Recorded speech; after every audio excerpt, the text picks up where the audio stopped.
Hace ya algunos años que visité por primera vez el Museo Naval de Madrid. Un museo que solo pretende ser eso, un museo. Un lugar acogedor, clásico, con un ambiente evocador. Un lugar que invita a dejar volar la imaginación, sin grandes despliegues electrónicos, sin pantallas táctiles, sin enormes paredes blancas ni espacios vacíos. Un lugar donde el propio ambiente te invita a no elevar demasiado la voz. Lo que os digo, en esencia es un museo. Bueno, pues una vez allí, además lo recuerdo perfectamente, pues di los primeros pasos sin orden ninguno porque buscaba un objeto. Un objeto que era lo que me había atraído a realizar aquella primera visita. La verdad es que lo encontré enseguida y allí estaba protegido por una enorme urna de cristal. Me encontraba ante el primer mapa conservado en el que aparece una representación del continente americano. Para mí, una de las dos piezas que han conseguido transmitirme más emoción, probablemente unido a la contemplación de la piedra Roseta. Bueno, pues allí estaba el famoso mapa del navegante, explorador y cartógrafo español Juan de la Cosa, del que vamos a hablar hoy.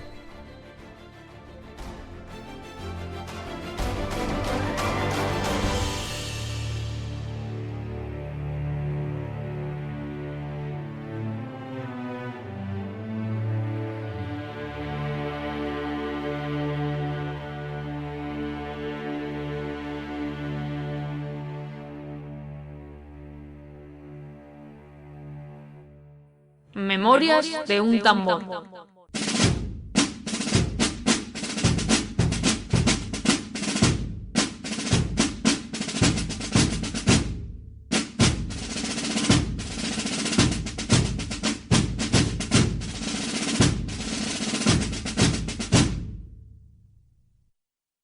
Bueno, pues comenzamos el programa de hoy sobre Juan de la Cosa. Un personaje importante, un personaje trascendente y antes de nada deciros que bueno, pues os recomiendo que escuchéis audios anteriores con los cuales entenderéis mucho mejor la historia que vamos a contar hoy. No me puedo repetir en cada programa con los mismos conceptos, algunos hay que repetirlos obligatoriamente, pero creo que hay audios como el de Cristóbal Colón o el de la primera vuelta al mundo, que si los escucháis previamente os va a ayudar mucho a entender el personaje de Juan de la Cosa. Lo digo como una cosa complementaria, sobre todo el de Cristóbal Colón. Para ubicar históricamente al personaje, bueno, hay que deciros que nos encontramos en los primeros viajes del descubrimiento de América durante el reinado de los Reyes Católicos. Eran, como comentábamos en el audio aquel famoso de Cristóbal Colón y otros que hemos hecho, viajes que se inician en busca de las famosas especias de Oriente, estos valiosos productos que se utilizaban para dar sabor a los alimentos y conservarlos, y que llegaban hasta entonces a Europa a un altísimo precio.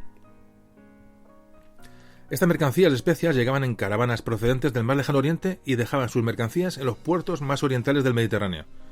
Y desde allí eran recogidas por las flotas comerciales, sobre todo italianas, y eran distribuidas por Europa hasta llegar a los lugares más recónditos. Bueno, pues estas intermediaciones lo que hacía, pues evidentemente era aumentar el precio. Por aquellos años de finales del siglo XV, los portugueses ya habían conseguido llegar a Asia bordeando África. En otra de esas exploraciones decisivas en la historia de la humanidad, que fue descubrir la ruta bordeando África, y al acceder Portugal a Asia, por esta ruta africana, bueno, pues lo que va a hacer es entrar en el famoso mercado de las especias. España no podía quedarse atrás y auspició este viaje de exploración de Cristóbal Colón con la idea de llegar a Asia desde Europa. Pero por supuesto sin sospechar que todo un continente se iba a interponer en este proyecto. España, con las coronas unidas de Castilla y Aragón, entraba en el siglo XVI, de la mano de exploradores y navegantes con todo un continente por descubrir. Luego vendría la primera vuelta al mundo, acompañada del final de los Reyes Católicos de la dinastía Trastámara y dando entrada a los Austrias, con Carlos I. La verdad es que la concepción del mundo había cambiado en muy pocos años. Bueno, pues vamos a hablar de Juan de la Cosa.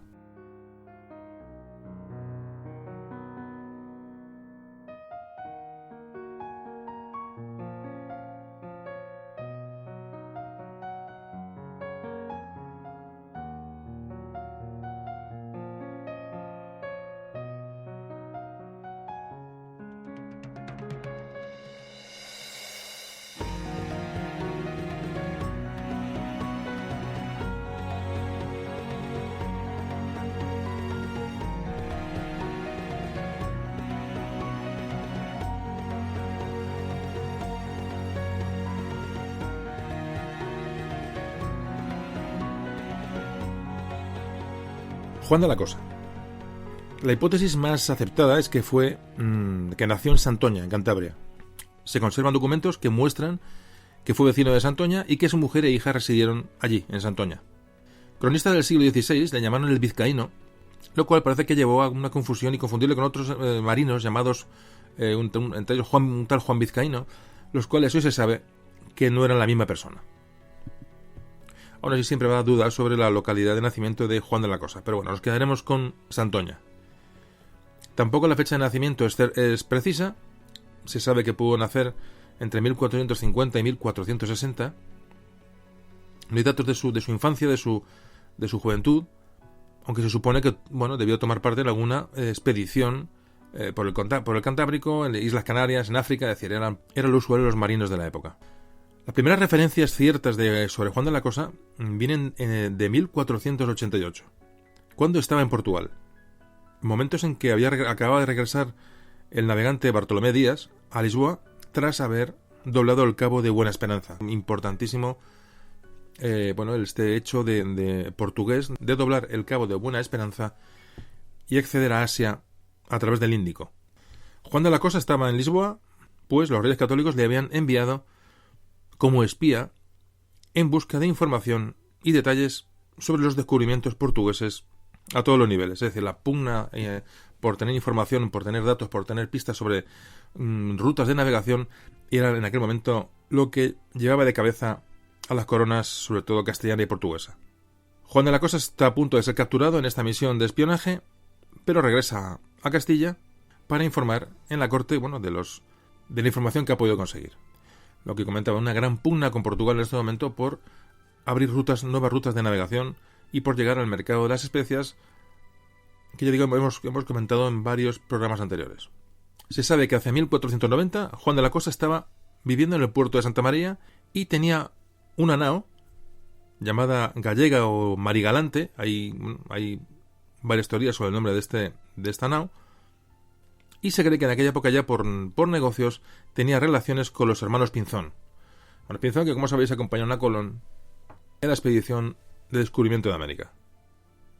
Bueno, pues Juan de la Cosa se va a involucrar en el primer viaje de Colón a América. En 1492 parte con Cristóbal Colón hacia ese rumbo desconocido, buscando las Indias, a bordo de su nao, de esta Marigalante o Gallega, que habían rebautizado como Santa María. Es decir, la nao Santa María era propiedad de Juan de la Cosa. Colón era el capitán de la nao, evidentemente, pero el cargo de maestre lo ejercía Juan de la Cosa, repito, dueño de la nao Santa María. Y como ya el personaje es importante, es decir, un personaje que es dueño de la Santa María, que se rebautiza y se va con Colón en el primer viaje a América. Creo que el personaje ya empieza con fuerza, no hay mucha información sobre él, siempre comento, cuanto más atrás nos vamos en el tiempo, pues los personajes más se diluyen en datos y en informaciones más fiables, pero esto sí que es cierto, esto sí que lo sabemos, y nos da ya un poquito ya la dimensión del personaje, de Juan de la Cosa.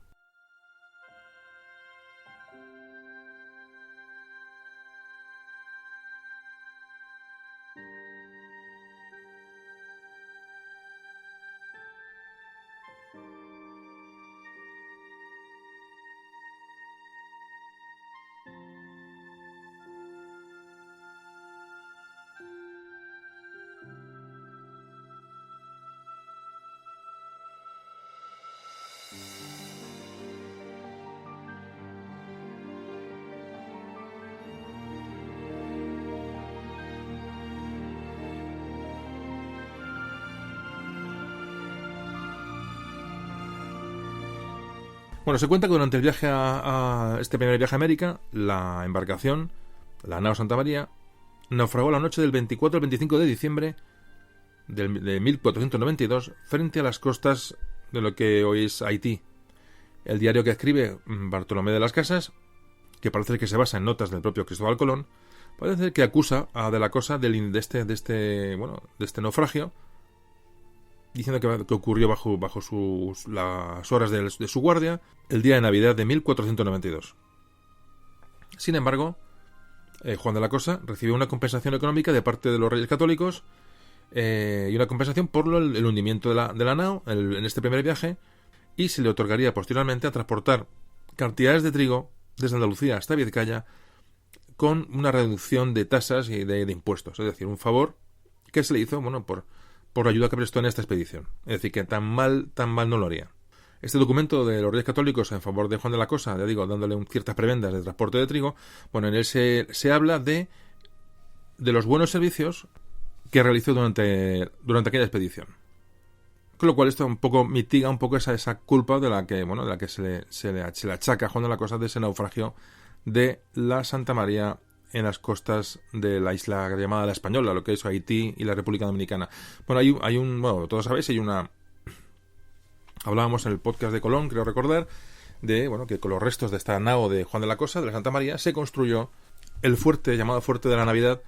Con los restos de la nao se construyó un pequeño fuerte en el norte de la Española, la isla La Española, que como todos también sabéis y hablamos en aquel episodio, en posteriores viajes, cuando se intenta encontrar supervivientes, no hay nadie. Es decir, el fuerte ha sido destruido, los marineros, los soldados españoles que habían quedado a cargo de él han desaparecido, y siempre ha sido famoso un poco este fuerte de la Navidad, y aunque se ha intentado ubicar, ha sido muy, muy complicado dar con su paradero, y realmente no hay unos restos ciertos de vestigios de este fuerte. Juan de la Cosa se va a involucrar otra vez en otro viaje con Cristóbal Colón, en su segundo viaje. También le acompaña, esta vez un viaje que va a durar entre 1493 y 1496. Aquí se piensa que pudo ser uno de los cartógrafos, ya iría en plan científico, cartografiando lo que se iba a encontrar en la expedición de Colón, en esta segunda expedición. Aunque en documentos que se han encontrado de esta expedición, parece ser que de la Cosa se enroló en esta expedición simplemente como un marinero, cobrando un sueldo de 1.000 maravedís al mes. Eso es un poco lo que se sabe documentado de Juan de la Cosa en la segunda expedición. Aunque unos piensan que pudo ir a cartografiar, y sin embargo hay unos datos que nos indican que iba como un simple marinero. Bueno, son los datos que hay, y aquí os los dejo. En este segundo viaje se sabe también que Juan de la Cosa tomó parte en la exploración de la costa cubana, y que, como también comentábamos en el podcast de Cristóbal Colón, es uno de los que firman el juramento. Lo firman de luego porque prácticamente Colón les obliga a los tripulantes a declarar que Cuba no era una isla. Yo creo que esto ya se habló en el audio de Cristóbal Colón. Es decir, la obsesión de Colón por encontrar las Indias, por encontrar Zipango, ¿os acordáis? Aquello que hablábamos, ¿no? Él quería encontrar a toda costa Asia. El encontrar islas no le favorecía nada de su teoría, entonces él estaba deseoso de demostrar a los Reyes Católicos que había dado con las costas asiáticas. Por supuesto, como todos sabéis, no fue así. Y tal vez, ya digo, es la obsesión que hace firmar un juramento a sus acompañantes diciendo que Cuba no era una isla. Es decir, que como que había encontrado tierra firme, ¿no? Bueno, pues es un poquito la curiosidades de la historia. Y digamos, pues uno de los firmantes de esta cuestión es Juan de la Cosa. Bueno, pues en este viaje parece ser que Juan de la Cosa iba como marinero de la carabela La Niña. Aunque siempre digo, queda la duda de, si no sería uno de esos como se llamaba entonces el nombre tan bonito, de maestro de cartas de marear, es decir, cartógrafo. Maestros de cartas de marear. Realmente el nombre es increíble, ¿no? Fuera de marinero o fuera de cartógrafo, evidentemente sus conocimientos técnicos eran lo suficientemente amplios como para realizar reconocimientos y apuntes y cartografiar seguramente las costas que iba tocando, porque era realmente Juan de la Cosa, pues evidentemente era un hombre de ciencia, aparte de un explorador. Y aquí es donde aparecen algunos documentos en este segundo viaje de Colón. Claro, cuando hablamos de viaje de Colón a América, el primero, el segundo, el tercero, que voy, que subo, imaginaos vamos a ver, siempre os pongo en el contexto histórico, es decir, la dificultad, los riesgos de embarcarse en una aventura de este tipo. Es decir, que hay que valorar en su justa medida, pues el arrojo de estos hombres que se embarcaban en un viaje, en otro, con la idea de descubrir y con la idea de reconocer terrenos, evidentemente como siempre también digo, con unos motivos económicos, eso es obvio, la gente tiene que vivir de algo. Bueno, y esta aventura pues embarcó a esta serie de personajes que son realmente asombrosos. Bueno, pues como decía, en este viaje de Colón hay un marino que se llama Juan Vizcaíno, y que parece que algunos historiadores han podido confundir con Juan de la Cosa. Bueno, este nombre de Juan Vizcaíno ha llevado a algún historiador también a lanzar la teoría de que Juan de la Cosa podía haber nacido en Vizcaya, cosa que nadie hoy está bastante desechada.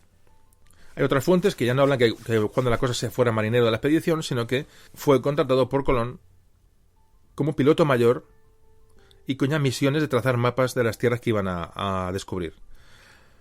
Bueno, el caso con esta expedición descubrieron las islas Dominica, Puerto Rico, Montserrat, Guadalupe, entre otras, y a su regreso, tras pasar por su residencia en el Cantábrico, parece que se quedó a vivir en el puerto de Santa María.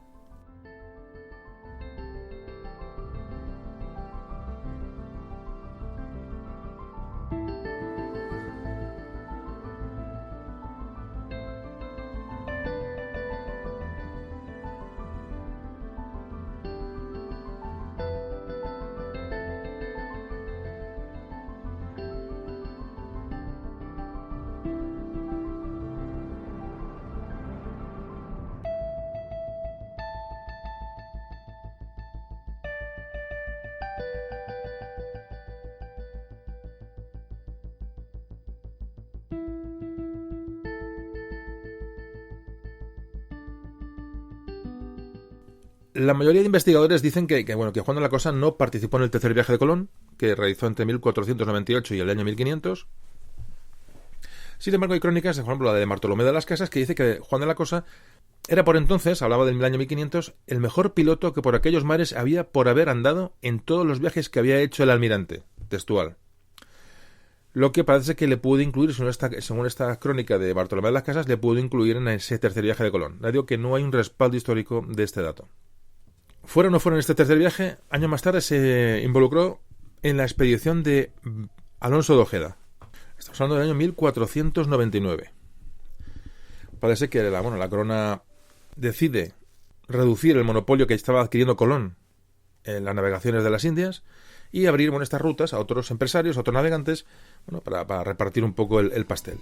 Bueno, pues esto va a provocar una serie de expediciones ya ajenas a Cristóbal Colón, que muchos historiadores han denominado los viajes andaluces. ¿Por qué? Pues porque muchos primero se organizaron y partieron desde Andalucía, y aparte que la mayoría de los marineros o personas que eran organizadoras de estos viajes eran también andaluces. Bueno, pues Juan de la Cosa participó como piloto mayor y cartógrafo en el primero de estos viajes, el que, como antes comentaba, lideró Alonso de Ojeda.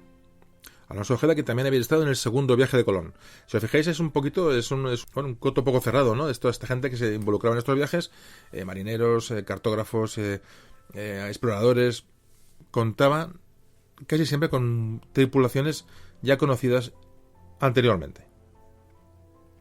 Bueno, pues esta expedición partió en 1499, en mayo del 99, y llegaron hasta la desembocadura del río Orinoco. Si os acordáis, en el programa de Cristóbal Colón comentábamos que Colón sufre un duro golpe cuando descubre estos grandes ríos que desembocan en el Atlántico. Cuando Colón descubre, por ejemplo, la desembocadura del Orinoco, se da cuenta que ese caudal, ese río tan grande, no puede proceder de una isla.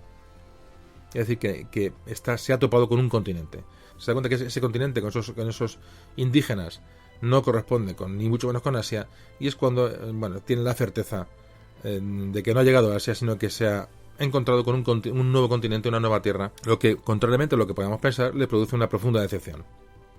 Bueno, pues repito, estas expediciones, luego ya la de Alonso de Ojeda, la que va Juan de la Cosa, expediciones a recorrer la costa, lo que hoy es la costa venezolana, la costa colombiana. Bueno, pues ahí está nuestro Juan de la Cosa cartografiando y explorando estas nuevas tierras. Recorren, como digo, toda la costa sudamericana, prácticamente lo que es hoy Venezuela, Colombia, donde en una de las incursiones en lo que es la actual Colombia, Juan de la Cosa fue herido por una flecha. Bueno, es tratado de esta herida, y poco más tarde esta expedición regresa a la base de operaciones de España en ese momento en América, para el descubrimiento de América, la conquista de América, que era la isla de la Española, repito, la isla que hoy es Haití y República Dominicana. Parece ser que Juan de la Cosa en este viaje cartografió y tomó apuntes con mucho detalle de la costa que exploraron, que posteriormente iba a reflejar en su famoso mapa, que es un poco el motivo del programa de hoy, de hablar del mapa de Juan de la Cosa, que es ese objeto que antes comentaba, que me parece tan valioso y he creído oportuno pues dedicarle un audio prácticamente completo. Bueno, pues enseguida ya vamos a hablar un poco de cuál era el ambiente de exploradores, qué conocimientos había entonces en la época sobre geográficos, sobre navegación, cartografía, etcétera. Es un tema muy, muy interesante porque estamos hablando un poco del inicio de una cartografía un poco más detallada, provocada por esta necesidad de conocer y de detallar las zonas que se iban descubriendo. Bueno, enseguida seguimos.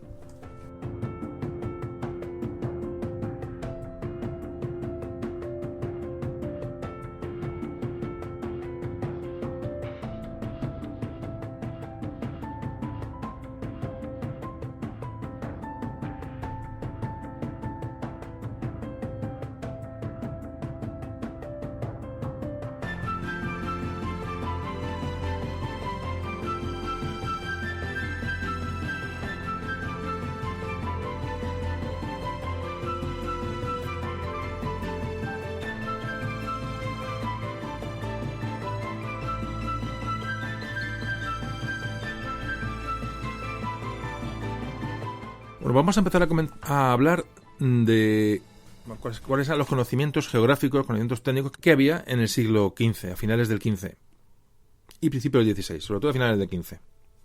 No hay que decir que este es un tema, creo que es un tema muy interesante porque nos ubica, como siempre digo, nos ponemos en la piel de aquella gente, ¿no? ¿Qué sabía aquella gente? ¿Con qué medios contaba? Bueno, pues a finales del siglo XV, en Europa, prácticamente no se conocía nada del resto del mundo, salvo exploradores, comerciantes, como nuestro famoso Ruy González de Clavijo en el podcast de Embajada Tamorlán. Por cierto, un podcast que es de los menos escuchados y no sé, me parece un tema muy, muy interesante, muy original y bastante desconocido, pero bueno, por lo que sea es de los que menos escuchas tiene, bueno, evidentemente mucha gente lo ha oído, pero curiosamente parece que no llama la atención el título, el personaje, no sé, pero yo os animo a, si no lo habéis escuchado, a que lo hagáis porque es otra aventura de un calado tremendo, ¿no? Y encima es muy anterior a esta, con lo cual las dificultades eran superiores, ¿no? Para atravesar Europa y meterse en aquellos vericuetos, ¿no? Que era Oriente, aquellas zonas tan desconocidas. Os animo a que escuchéis el podcast de Ruy González de Clavijo y su embajada a Tamorlán. Bueno, como os decía, estamos a finales del XV y Europa prácticamente no conoce el resto del mundo, no hay un conocimiento cierto de absolutamente nada. Fijaos que el Océano Atlántico, que está por Occidente, es una zona misteriosa, que hay cientos de leyendas. Esa tierra, ese Finisterre, ¿no? Ahí no se sabe si acaba el mundo, si hay una caída, una cascada enorme que va al vacío. Es decir, hay dragones, hay gigantes, en fin, hay una serie de leyendas que se van alimentando, bueno, a través de los tiempos. Y en cuanto a Oriente, bueno, pues llegan, bueno, pues muchas historias, leyendas muy vagas, muy confusas, que normalmente, bueno, llegan a través de estos mercaderes, de algunos clérigos que van a intentar a predicar el evangelio hacia Oriente, pero la duda, la confusión sobre qué hay a un lado y a otro, pues es muy grande. Pero sobre todo, evidentemente, qué hay en el Atlántico, qué hay más allá de las Islas Azores, ¿no? La gente, prácticamente no tenía ni idea de qué podía haber allí, aunque, como comentábamos en el podcast de Colón, algo se sabía, algún estudio había y alguna pista había de la posibilidad de tierra firme más allá de las Islas Azores. Bueno, el caso es que para la gran mayoría de las personas de esta Europa que está saliendo de la Edad Media, de esa larga Edad Media, bueno, pues fijaos que se conservan todavía los conceptos geográficos de Ptolomeo. Ptolomeo, que es un personaje que nació en el año 100, o sea, a final del siglo I después de Cristo. Bueno, pues han pasado 15 siglos y las ideas de navegación, la cartografía, la idea que se tiene en Europa del resto del mundo está basada en estos conceptos geográficos de Ptolomeo, del año 100. Lo cual, bueno, pues como podéis comprender, es un auténtico atraso, habiendo pasado tantos siglos.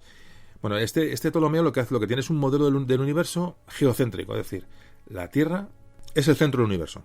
Decía o creía que la Tierra estaba inmóvil y que el Sol, la Luna, los planetas, las estrellas giraban alrededor de la Tierra. Esto era lo único que se aceptaba por cosmógrafos, por la Iglesia, por filósofos, es decir, esto va a durar desde prácticamente el principio del siglo II hasta el siglo XVI.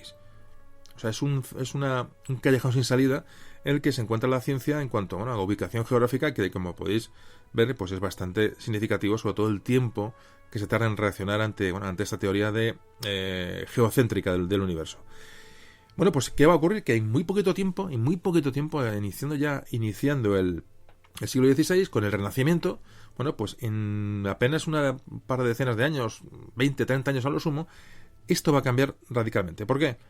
Porque en este tiempo se aceleran los descubrimientos científicos, sobre todo cuando Copérnico elabora su teoría sobre el heliocentrismo. El heliocentrismo es que la Tierra y todos los planetas daban vueltas alrededor del Sol en contra de la vieja teoría de Ptolomeo. Esta teoría, muy bien fundamentada, empieza a tener éxito, aunque rápidamente surgieron, pues gente que iba contra esta teoría.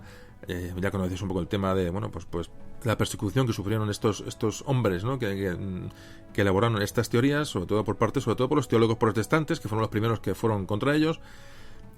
Más tarde, ya un siglo después, en 1616, la Iglesia Católica declaró el trabajo de Copérnico como un libro prohibido.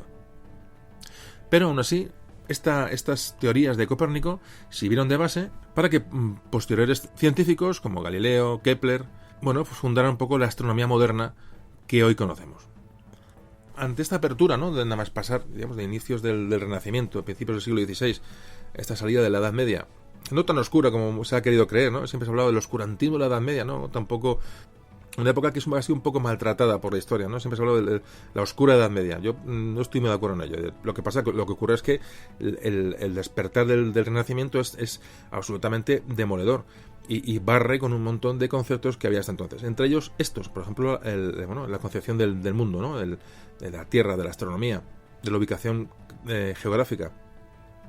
Pero es que además a este cambio de mentalidad, a estas ideas, copernicanas, por ejemplo, que fueron perseguidas, no cabe duda, se une el qué. Pues que realmente empiezan los tanto portugueses como españoles, empiezan a navegar, empiezan a adentrarse en las costas africanas, sobre todo en la costa de África. Se juntan muchos factores científicos y factores de tecnología naval y de necesidad de ampliar conocimientos y ampliar zonas de navegación. Todo esto va a llevar a 1492, cuando se descubre América. Pero previamente, en años anteriores, los portugueses, como antes comentaba, han localizado esa ruta que bordea África, han localizado el Cabo de Buena Esperanza y han llegado a Asia, han llegado a las Especias a través del Índico. Es un viaje, otra aventura increíble. Si la de Colón es una aventura increíble, sobre todo en cuanto al riesgo que supone embarcarse hacia un Atlántico desconocido, no sé a dónde iban, pero los portugueses han encontrado esa ruta por África que realmente pocos años después, con la primera vuelta al mundo del viaje de Magallanes Elcano, van a culminar, ¿no?, pues ese conocimiento de esa tierra esférica que todo el mundo suponía, pero nadie todavía había podido demostrar. La época es apasionante, si os dais cuenta, es auténticamente apasionante. A mí, probablemente esta época de los descubrimientos, este principio del Renacimiento, ¿no?, sobre todo de la ruta portuguesa y el descubrimiento de América, más la vuelta al mundo, me parece asombroso. Ya digo, todo el mundo se lo imaginaba, pero nadie lo había demostrado, y estos hombres lo hicieron en cascarones de madera. Os recomiendo que también escucháis el programa de la primera vuelta al mundo, porque es sobrecogedor ese viaje. Es un viaje absolutamente... yo creo que pocas aventuras hay como esa, ¿no? También os recomiendo, y si lo habéis escuchado, que lo vais a escuchar. Como decía, entonces, toda esta confluencia de factores van a llevar a esta llegada, a estos años de finales del siglo XV, donde Colón se lanza a la aventura del descubrimiento de nuevas rutas que le van a llevar a descubrir América.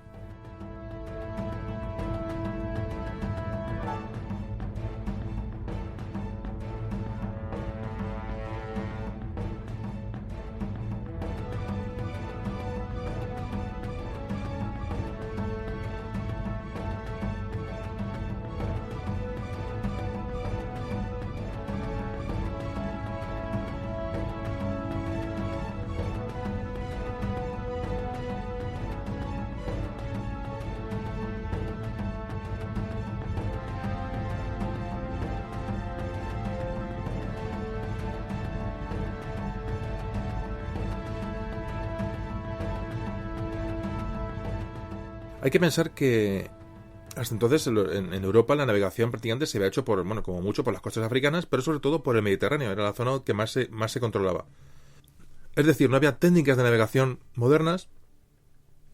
Es muy fácil navegar al abrigo de una costa, más o menos con lugares más o menos conocidos, pero lanzarse a un océano como el Atlántico sin cartas, sin información, los riesgos eran absolutamente insuperables. Es que hasta entonces, digamos, la manera de navegar era manteniendo un rumbo que se mantenía con la ayuda de una brújula. Es decir, una nave llevaba una brújula, y con esa brújula y el ángulo que tenía la proa del barco, la gente más o menos se orientaba, más o menos los marinos se orientaban. Por eso la brújula, un instrumento que que lo más probable es que fuera inventada en China, aproximadamente ya en el siglo IX, fijaos lo que estamos hablando. Ya en el siglo IX hay datos de que los chinos utilizaban en un trocito de una caña, le metían una aguja magnética, es decir, imantada, que la hacían flotar sobre el agua e indicaba el norte magnético de la Tierra. Más adelante estas brújulas, tan rudimentarias, fueron mejoradas y cambiaron este plato de agua, digamos, esta vasija con agua, por un eje que rotaba con esa aguja puesta encima. Se le añadió una rosa de los vientos y bueno, entonces empezaron a calcular direcciones con este elemento que hoy conocemos como muy, muy normal, pero que entonces era un auténtico descubrimiento. Antes de que se descubriera la brújula, la navegación, sobre todo en mar abierto, en las zonas que no había costa visible, bueno, se hacía con las referencias de las estrellas. Y algunas veces unas flotas, sobre todo en el norte de Europa, pues basaban su navegación en el uso de sondas. Iban lanzando, cabos al mar, ¿no? A ver qué profundidad había. Entonces, en función de la profundidad, pues navegaban a un lado a otro, se alejaban o se acercaban. Era un poco fijaos que de manera de navegar tan rudimentaria. ¿Qué pasaba cuando se encontraba con aguas muy profundas que las sondas no llegaban al fondo? Pues ahí la dificultad ya era, es decir, no tenían manera de estar ubicados, y muchas veces, pues esta gente que navegaba por la visión de las estrellas, pues cuando el cielo estaba nublado o neblinoso, pues era imposible la navegación. Entonces la brújula llegó y estos problemas de navegación los redujo, y era el método, un poco de orientación de navegación en el Mediterráneo de todos los marineros, todas las flotas europeas. Es decir, una brújula que les daba un rumbo y una distancia a los lugares que era absolutamente a la estima, es decir, a ojo. Se pone un rumbo y dicen, más o menos hemos hecho tantas millas, pero realmente no tenían manera de medir la distancia que iban recorriendo. Pero la complicación a la hora de decir, ahora me adentro en el Atlántico, en el Mediterráneo, vale, uno más o menos ve costa y se puede ubicar. Pero en un mar abierto, en un océano, es prácticamente imposible navegar sin referencias. Bueno, pues esa era un poco la complicación que tenían estas flotas de lanzarse a la mar sin ningún tipo de referencia. Bueno, pues para acabar con la brújula, que es un tema bien interesante, parece que es descubierta en China, de ahí puede ser que viajara a Europa y luego a Medio Oriente. Hay varias teorías sobre el asunto. O que se descubriera una brújula en Europa a la vez un poco más tarde que en China de manera particular. Bueno, realmente tampoco se sabe ciencia cierta, pero sí se sabe que en China es donde se han encontrado los restos de conocimiento de la brújula primeramente. Bueno, a los efectos que nos ocupa a nosotros, digamos que la brújula en Europa ya se conocía desde el siglo XIII aproximadamente, y era un instrumento más o menos conocido y utilizado. Como curiosidad, hay que decir que también la brújula se utilizó como una herramienta de orientación bajo el suelo, bajo tierra, en las minas, sobre todo en Italia. En Italia parece donde se utiliza esta brújula para cavar los túneles bajo tierra con cierta orientación y con cierta lógica. Más tarde estas brújulas se utilizaron ya en el siglo XV por los mineros del Tirol, y hay varias referencias al uso de la brújula para minería. Bueno, es un tema curioso que quería comentar. Bueno, pues enseguida ya vamos a hablar seguimos hablando de la navegación, cómo evolucionan estos métodos y cómo vamos a llegar a descubrir, ya digo, nuevas formas de navegar y nuevas formas de orientación para poder llegar a lugares y poder cartografiar, que es un poco lo que buscaban aquellos exploradores.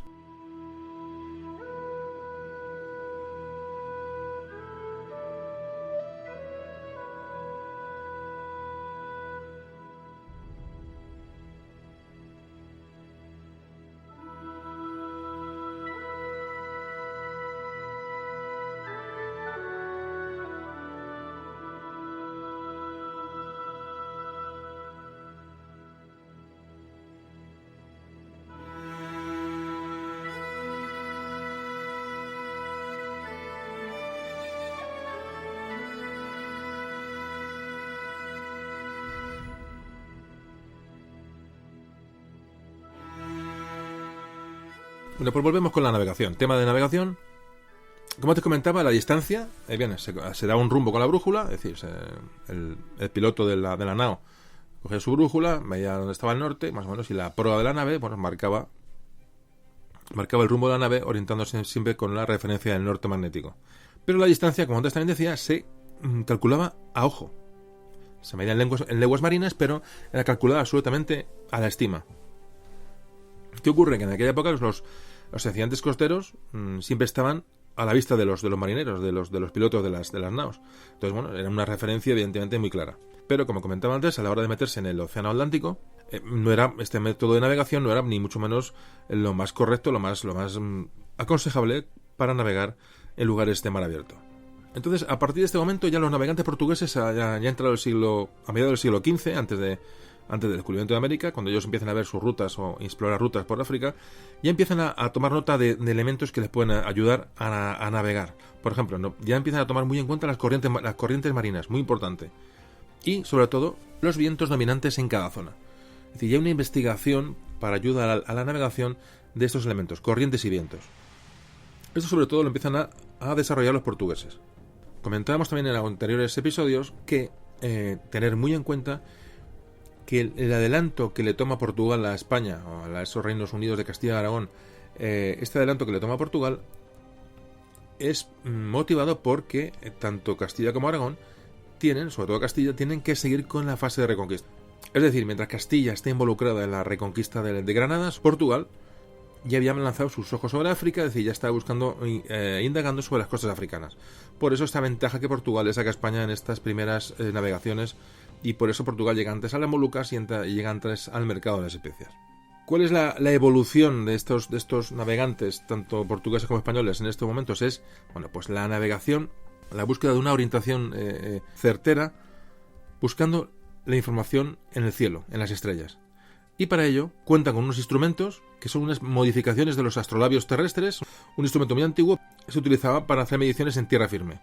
Pues para poder navegar en el mar y poderse orientar y poderse situar más o menos, esta gente, digamos, adaptan estos aparatos de medida para usarlos en los barcos. Esta ubicación que tienen ya estos navegantes son realmente cosmógrafos, son gente de ciencias, os fijáis, lo estamos pasando muy por encima, pero realmente esto requiere una instrucción matemática, una instrucción tecnológica importante, porque realmente hay que saberse orientar y hay que conocer el cielo, hay que conocer matemáticas, hay que conocer una serie de cuestiones, que es lo que hace a estos hombres diferentes, a estos navegantes, ¿no? del principio del último del siglo XV y principio del XVI, les hace gente muy, muy especial. La clave de este momento es que se empiezan a determinar latitudes. La latitud, es decir, saben dónde están en la altura en la Tierra, decía, más arriba, más abajo. Un poco lo explico, aunque todos ya sabéis lo que es latitud, longitud, permitidme que lo explique para el que a lo mejor no lo sepa, o sea, una persona joven o un chaval lo escucha esto, un poco que sepa lo que es la importancia de descubrir la latitud y la longitud en estos momentos. Fijaos, latitud y longitud, estos términos es muy sencillo, te da un minuto. Fijaos, la longitud y la latitud se utilizan para medir la ubicación, pues, en un punto de la Tierra, en el globo terráqueo. Todos sabéis, la Tierra es una esfera. Pues la latitud representa la distancia de un punto al norte o al sur del Ecuador. El Ecuador, esa línea que divide la Tierra en dos, en el hemisferio norte y en el hemisferio sur, pues ese Ecuador va a ser la línea maestra que nos va a marcar la latitud. Es decir, al norte del Ecuador es latitud norte, y al sur del Ecuador, latitud sur. Es decir, y se mide en grados. Tantos grados latitud norte, tantos grados latitud sur. Esto es lo que se empieza a dar, se empieza a medir en este momento con estos instrumentos, primeros instrumentos de navegación. Se empieza a determinar la latitud de una manera aproximada, pero ya tenemos una pista sobre dónde estamos, ¿no? En cuestiones de latitud. La longitud es al contrario, representa la distancia al este o al oeste del meridiano cero, del meridiano de Greenwich, que todos conocéis. Se suele medir en grados sexagesimales. Entonces, si estamos a la derecha del meridiano de Greenwich, pues estamos en latitud X grados, latitud este, y si estamos al oeste del meridiano de Greenwich es X grados, latitud oeste. Perdón, longitud oeste. Entonces, pues evidentemente las líneas de latitud son todas las líneas horizontales que se llaman paralelos, y las líneas que dan la longitud son las verticales, se llaman meridianos. Es un poco la explicación un poco rápida que he hecho sobre el asunto, pero es interesante. Entonces, la latitud, ya digo, la latitud norte, la latitud sur es un dato importantísimo para ubicar a los barcos, y es un dato que se va a empezar a conocer de una manera, digo, un poco básica en este momento. Pues si tenemos un dato de latitud y un dato de longitud, por completar esta explicación, pues esto nos va a dar una coordenada. Es decir, una coordenada, si alguien nos da una latitud y una longitud, nos va a dar un punto de la Tierra, un punto exacto de la Tierra, que se llama coordenada geográfica, que normalmente, como antes comentaba, se mide en grados sexagesimales. Y un ejemplo, por ejemplo, Madrid, latitud 40 grados, 24 minutos, 59 segundos, norte, y longitud 3 grados, 42 minutos, 9 segundos, oeste. Es decir, Madrid está en latitud norte, longitud oeste. Pues esto es un sistema de coordenadas, geográficas, pero lo importante en este momento, volvemos a, perdón por la explicación, si ya digo que me imagino que todos esto lo conocíais, pero me ha parecido interesante por si alguno no lo tenía claro. Bueno, pues con esta coordenada, sobre todo, le digo, la latitud se va a empezar a conocer y va a ser muy importante, sobre todo luego pasarlo a la cartografía que se iba elaborando. Y esto se encarga, pues, gente como Juan de la Cosa y otros cartógrafos que van, y estos hombres de ciencia que van en estas primeras expediciones, tanto a América como a portugueses que se van hasta Asia, etcétera. Pero, repito, la diferencia entre la navegación de los españoles hacia el Atlántico y los portugueses es que los españoles iban a mar abierto, iban a un lugar desconocido, sin ningún tipo de referencia, y los portugueses iban costeando hasta llegar a los objetivos en el Extremo Oriente. Bueno, pues seguimos enseguida con este tema que me parece apasionante de la cartografía, de las exploraciones y de estos primeros hombres que se lanzaron hacia ningún sitio. Enseguida seguimos.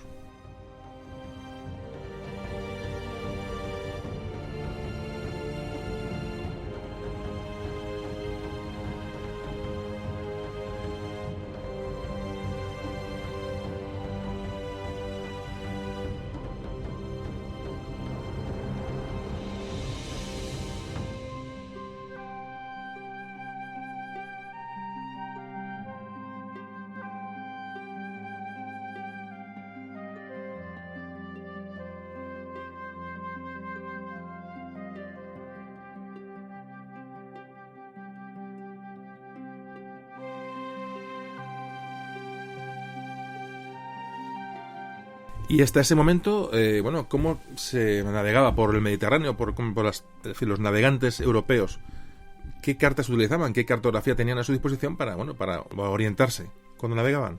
Bueno, entonces había existían unas cartas llamadas cartas portulanas mediterráneas, muchas de ellas hechas por navegantes italianos y por navegantes de la corona aragonesa, tanto mallorquines como catalanes. Había una escuela mallorquina de cartografía de este tipo que era bastante conocida, con bastante calidad, y que se llamaban cartas portulanas. Bueno, pues eran mapas que ya aparecen en el siglo XIII aproximadamente y que están hechas para navegar con brújula. Es decir, con una carta portulana y una brújula, más o menos los navegantes se orientaban en las singladuras. Estas cartas, dieron un asombroso adelanto cartográfico sobre lo anterior, es decir, ya daban una serie de referencias. Documentaban con mucha exactitud el contorno de las costas, la desembocadura de ríos, contenían nombres de puertos importantes, es decir, los marinos, los pilotos podían ubicarse fácilmente con estas cartas, ya digo, sobre todo están muy basadas en la navegación con la vista de la costa. Esta es la manera que tenían los marinos antes de estos viajes transoceánicos que inició Cristóbal Colón. Pero como ya digo, siempre basadas en el uso de la brújula como elemento fundamental. Y ya digo, en este momento aparecen, hay unas cartas portulanas, por ejemplo, hay varias escuelas de este tipo de cartografía. Está, como antes comentaba, las cartas de navegación italianas, que eran cartas un poco más sobrias, eran cartas, estrictamente de navegación. Y luego aparece la escuela mallorquina, sobre todo, que hace una cartografía mucho más más adornada. Los mapas están más adornados, tienen más elementos geográficos, más elementos incluso históricos, de evocaciones de lugares. Es decir, tienen otro tipo de ilustración, mucho más agradable, mucho más avanzado. Pero repito, estas cartas portulanas no tienen ningún dato sobre latitud. Es decir, la gran innovación que se produce en la cartografía ya al inicio del siglo XVI, ya tras la conquista, el descubrimiento de América, la gran innovación es la introducción en los mapas de una escala de latitudes. Estas cartas náuticas ya se datan latitudes. Ya digo, de una manera, básica, pero ya aparecen allí. Es decir, la referencia es absolutamente, definitiva. Ya digo que es probablemente el acontecimiento náutico cartográfico más importante del siglo XVI es la aparición, el dato de las latitudes. Pero más o menos, con estos instrumentos se podían aventurar a hacer viajes más largos y adentrarse en los océanos. Bueno, aquí había un problema, y es que estas cartas con latitudes, que se hacían ya entonces, las primeras cartas que se hacen con una marca de latitudes, lo que pasa es que la latitud que hacían estos cartógrafos eran las mismas más cerca del Ecuador que más lejos del Ecuador. Es decir, por ejemplo, los que empiezan a hacer estas cartas, que son los cartógrafos portugueses, cuando empiezan a datar o a cartografiar los nuevos descubrimientos, dan el mismo valor tanto en el Mediterráneo como en cualquier latitud de la Tierra, es decir, pasado el Ecuador o en el Ecuador. Quiero decir, se hace una proyección que no es real. Fijaos que a medida que la latitud aumenta, por cada grado que se avanza disminuyen los kilómetros. Es decir, la Tierra es esférica, no es plana. Un poco es el concepto, ¿no? que este es un poquito la pega que tienen estas primeras medidas de latitud. Enseguida se descubrió que estas primeras cartas, en las que había una información sobre latitud, no eran una representación válida del plano terrestre. Enseguida se empiezan a dar cuenta que hay ciertas carencias y hay errores de medición. Claro, esta gente en principio no contaba con que la Tierra fuera redonda. Fijaos lo que estamos hablando. Es que estamos hablando de una época de la ciencia, de la navegación, que es apasionante por eso, porque el desconocimiento es absoluto. La gente no sabía, aún no había dado nadie la vuelta al mundo, aunque se suponía que la Tierra puede ser esférica, pero la gente se inclinaba a hacer planos contando con una Tierra plana. Es un poquito el concepto y la dificultad que digo. Estamos hablando un poquito así por encima y de una manera un poco básica y superficial del tema, pero si os adentráis en la historia de la cartografía y queréis leer un poco sobre esto, es apasionante, ¿no? El avance de la cartografía es apasionante, os lo recomiendo, porque es realmente una de las disciplinas que realmente han ido a la par de las exploraciones y los descubrimientos geográficos, ¿no?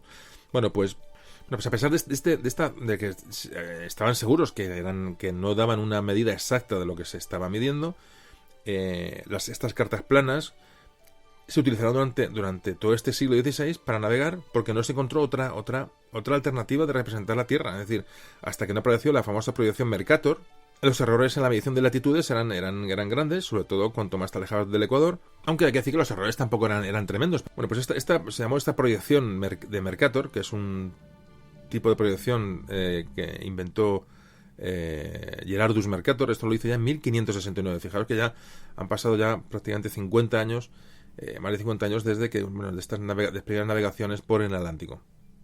Es decir, para que, yo digo, no me quiero enrollar con esto porque es un tema técnico que tampoco, en un programa que se habla sin poder enseñar gráficos ni dibujos, es muy difícil explicarlo, pero para que os hagáis una idea. El problema clave de esta representación de mapas, el problema clave es cómo reproducir una superficie curva como es la Tierra en un mapa plano. Esa es la clave. ¿Cómo represento yo una superficie que es curva como el globo terráqueo en un mapa plano para llevarlo encima de una mesa? Esa es la cuestión. O sea, ¿qué escala utilizo para hacer una reproducción más o menos fiable? Bueno, pues esto empieza a encontrarlo esta proyección Mercator, que digo que aparece ya a finales del siglo XVI. Hasta entonces, bueno, pues todo eran especulaciones, se medían latitudes de una manera, pues, bueno, más o menos, las distancias era imposible medir, no había manera de medir la longitud, y con esta precariedad de datos y de conocimientos, aquella gente se lanzó a recorrer los mares, ya digo, y el viaje desde la península ibérica hasta América, bueno, bien, no es una distancia enorme, luego hubo problemas para volver, etcétera, pero bueno, más o menos se puede asimilar. Pero lo que hablamos del viaje de la primera vuelta al mundo, cuando aquella gente dobla el Cabo de Hornos y se dirige hacia Asia, vale, esa navegación es absolutamente increíble, es así que es increíble, ¿no? La primera vuelta al mundo. Repito, os recomiendo que escuchéis ese podcast o lo reescuchéis. Bueno, pues ya para cerrar este tema de cartografía, ya pasaremos al tema que nos lleva hoy un poco al personaje Juan de la Cosa. Estas nuevas tierras descubiertas fueron, digamos, cartografiadas un poco en cuanto a distancia del continente europeo, un poco a la estima, a ojo. Y las latitudes más o menos podían ser más o menos aproximadas y más o menos ciertas. Pero ya digo, la distancia del continente europeo hasta el continente americano recién descubierto iba a ser una medición. Bueno, los mapas son realmente, bueno, uno los ve, como veremos ahora mismo el mapa de Juan de la Cosa, y realmente dice, bueno, madre, ¿cómo puedo hacer esto? ¿No? Realmente las distancias no eran conscientes de la distancia a la que estaban, no podían medirlas, no tenían ninguna manera de medir la longitud, aunque sí la latitud. Bueno, bueno, fue el objeto de medir estas distancias a las distancias, no latitudes, no longitudes, fue un poco la obsesión de estos cartógrafos, estos científicos realmente del siglo XVI, fue lo que les mantuvo en jaque, ¿no? El dar medidas certeras o precisas de longitud, de distancias. Bueno, pues cerramos este tema, como os decía, ya digo, apasionante. Siempre comento lo unida que va la historia con la geografía y en este caso con la cartografía. Bueno, pues enseguida seguimos.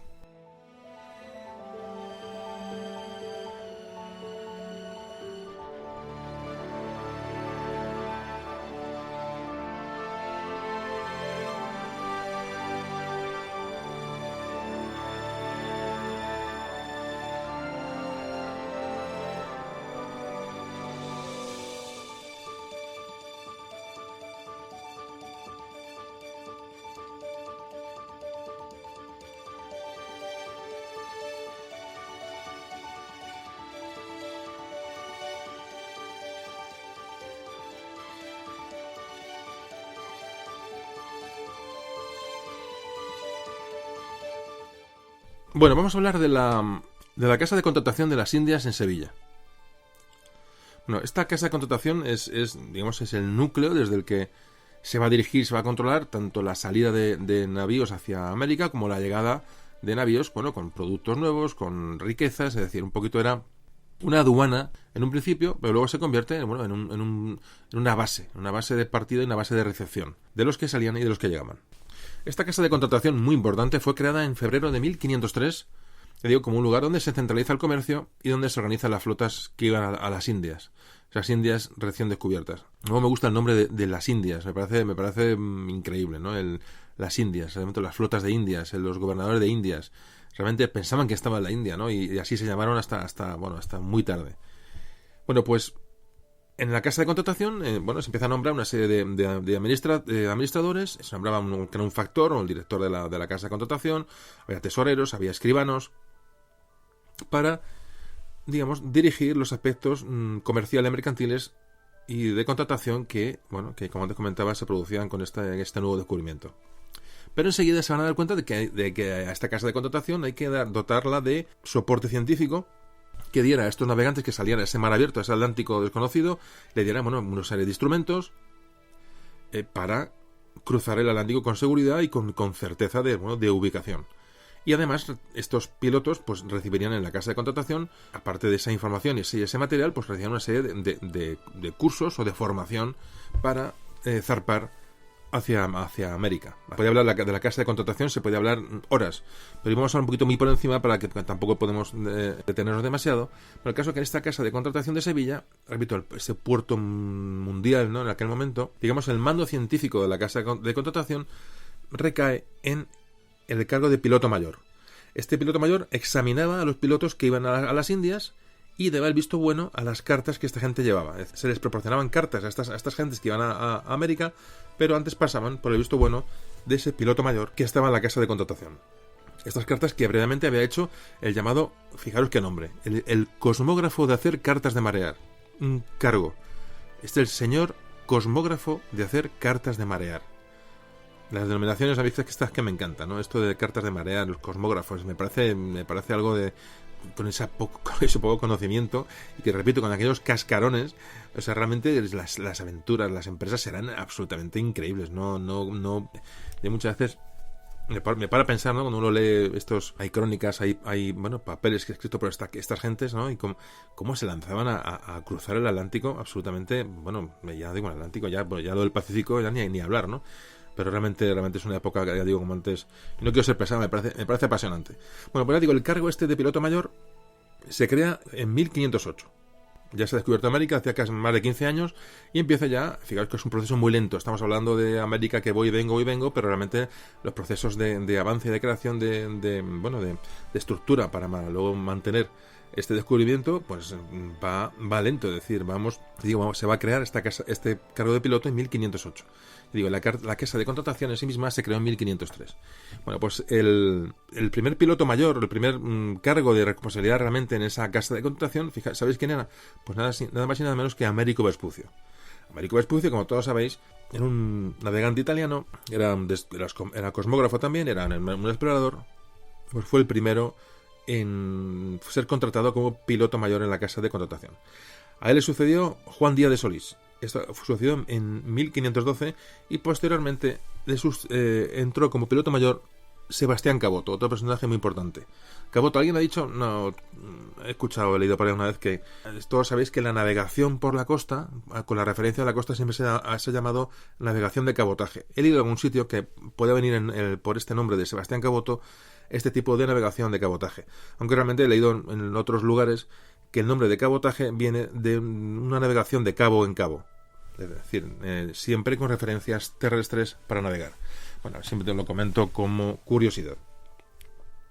Bueno, pues este piloto mayor de la casa de contratación de Sevilla, fue el personaje más importante a la hora de los estudios geográficos y cartográficos de esta institución, pero en un momento que con el avance de los descubrimientos se crean dos cargos nuevos, que era, como antes comentamos, el cosmógrafo de hacer cartas de marear. Se llamaba textualmente cosmógrafo de hacer cartas de marear y fabricar instrumentos de navegar.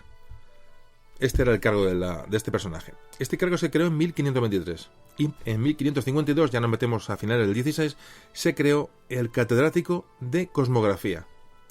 Es decir, era casi una pequeña universidad, ¿no? La Casa de Contratación de Sevilla se convierte en una pequeña universidad, aparte de un centro de concentración, de control de administrativo y económico de lo que salía y entraba hacia las Indias. Bueno, pues el cosmógrafo de hacer cartas de navegar y fabricar instrumentos estaba directamente, ese era el encargado de hacer las cartas, y después de comprobadas y selladas por el piloto mayor, se entregaban a los pilotos de las naos que iban hacia las Indias. Había un control y había sobre todo un control científico y un apoyo, le digo, científico y técnico para aquellas gentes que salían y zarpaban desde el puerto de Sevilla. Bueno, es que bueno, lo cuento, creo que en un podcast lo he comentado. No hay nada más bonito, más emocionante históricamente, un poco de revivir la historia y de gustar la historia, que si vais a Sevilla o sois de Sevilla, os ponéis en el barrio Triana. Crucéis el puente o vais a Triana, os sentáis en una terracita en Triana y veis enfrente el Arenal de Sevilla, en la capital de Sevilla, y simplemente os imagináis lo que tuvo que ser aquello. Aquello era el centro del mundo,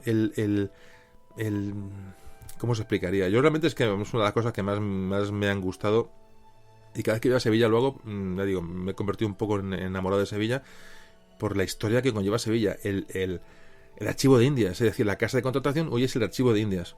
Allí tenéis las maestranzas de artillería y caballería. La famosa maestranza de caballería es hoy lo que es la plaza de Toros, la maestranza. Esas maestranzas eran, digamos, infraestructura, digamos, semi-industrial para dotar a los barcos tanto de artillería como de caballos. Es decir, los barcos que partían hacia las Indias tienen que ir artillados y llevan sus caballos. Bueno, pues estas maestranzas de caballería y de artillería se crean allí para dotar a estos barcos tanto de material de artillería como de caballos en condiciones. Bueno, pues todo eso se fragua allí. Ya digo, en sentarse en una terracita en Triana y disfrutar y dejar volar la imaginación. Y imaginarse como de ahí partieron Colón, Magallanes, Cortés, yo qué sé, Elcano, cuando hablábamos, ¿no? Pizarro. Bueno, es un poco una recomendación que os hago de pensar cuántos miles de personas, ¿no?, zarparon desde este lugar para nunca regresar, que esa es la cuestión, ¿no? Porque cuánta gente no regresó, no porque se quedara, sino porque murieron ahogados o muertos por los indígenas, ¿no?, o por enfermedades. Y luego también imaginar los que consiguieron volver con nuevas plantas, con animales exóticos, con especias, con no sé, ese momento histórico de sentarse allí e intentar revivir aquello, me parece muy, muy gratificante, y además es gratis. O sea que bueno, además me acuerdo que, bueno, voy a contar una historia también. Me acuerdo que en esa pasión mía por encontrar, sí me quería encontrar las atarazanas de Sevilla. Hay digamos, los muelles, los almacenes de carga del puerto de Sevilla. Yo había escuchado alguna vez que no se pueden visitar porque están, yo sé que estaban tapiados, pero alguien me había contado que existían. Y un día investigando alguien me dijo, que al final los localicé, y recuerdo que bueno, por fuera es una nave abandonada. Dentro está, digamos, la estructura de las columnas, que es bueno, como si conocéis las atarazanas de Barcelona, por ejemplo, pues igual eso, lo que bueno, pues tapadas con tabicadas, es decir, por fuera es un desastre. Creo que se estaba intentando recuperar, pero no lo sé. Bueno, el caso es que en mi pasión, no por encontrar las cosas, porque además me encantaba, pues al final localicé el edificio, y me acuerdo que era imposible verlas, y había una ventanuca abierta, rota, y recuerdo que cogí una caja de bebidas, de plástico. No, me acuerdo que la caja era una caja azul, me acuerdo que era azul perfectamente. Cogí la caja, bueno, todo esto mi mujer que iba conmigo me estaba viendo con cara absolutamente, ¿dónde vas? ¿Qué estás haciendo? Me cogí la caja, la puse al lado del ventanuco, y bueno, yo que soy más o menos alto, me puse de puntillas y pude asomarme y disfrutar de las atarazanas de Sevilla. Y dije, este tío está loco. No, es que realmente me apasiona el tema, es decir, solamente aquella visión de ver ese sitio del puerto mundial, era el centro, Sevilla era el centro del mundo, ¿no? Entonces digo que conseguí con la caja de plástico y poniendo de puntillas poder ver aquello y tirar un par de fotos de las atarazanas de Sevilla, que yo creo que las iban a abrir, no sé, algo leído, no lo sé.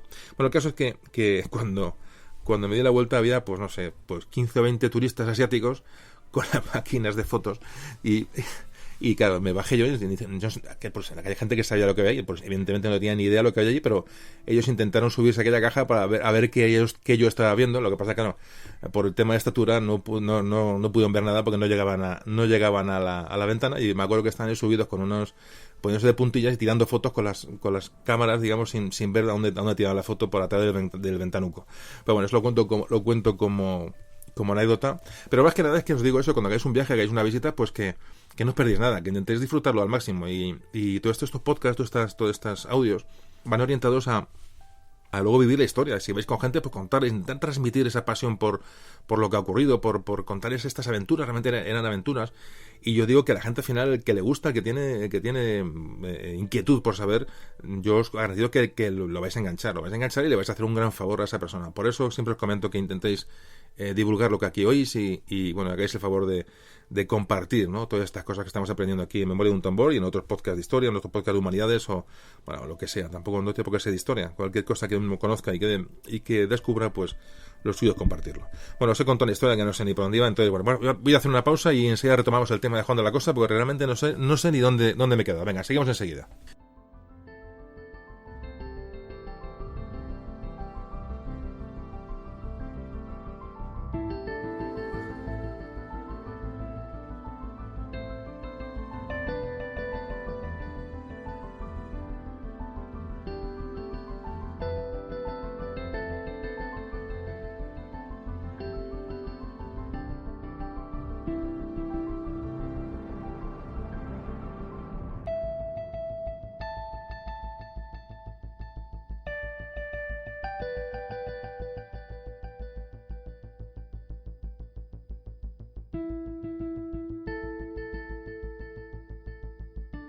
Continuamos con el tema.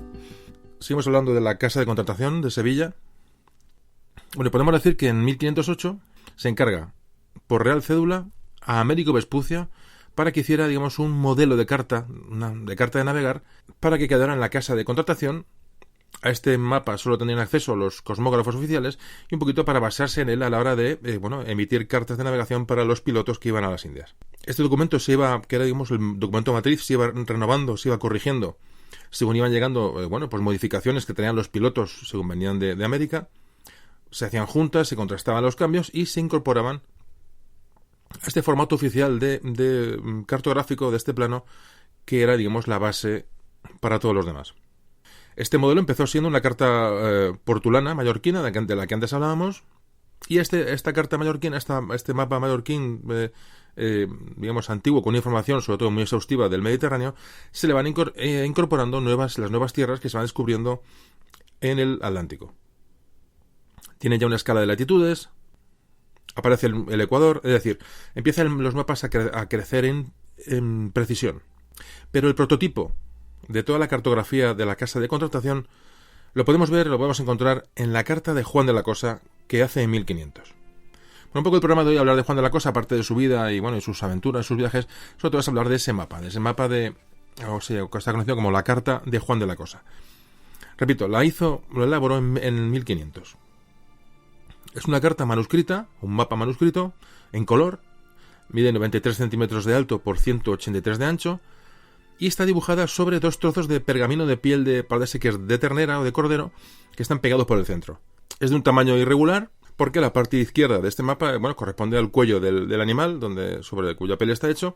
Bueno, colgaré este mapa enseguida.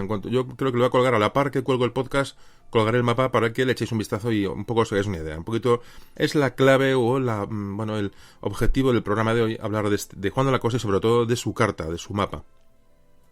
Tiene muchos datos, entre ellos se puede ver que, en un escrito donde pone Juan de la Cosa la hizo en el puerto de Santa María en el año 1500.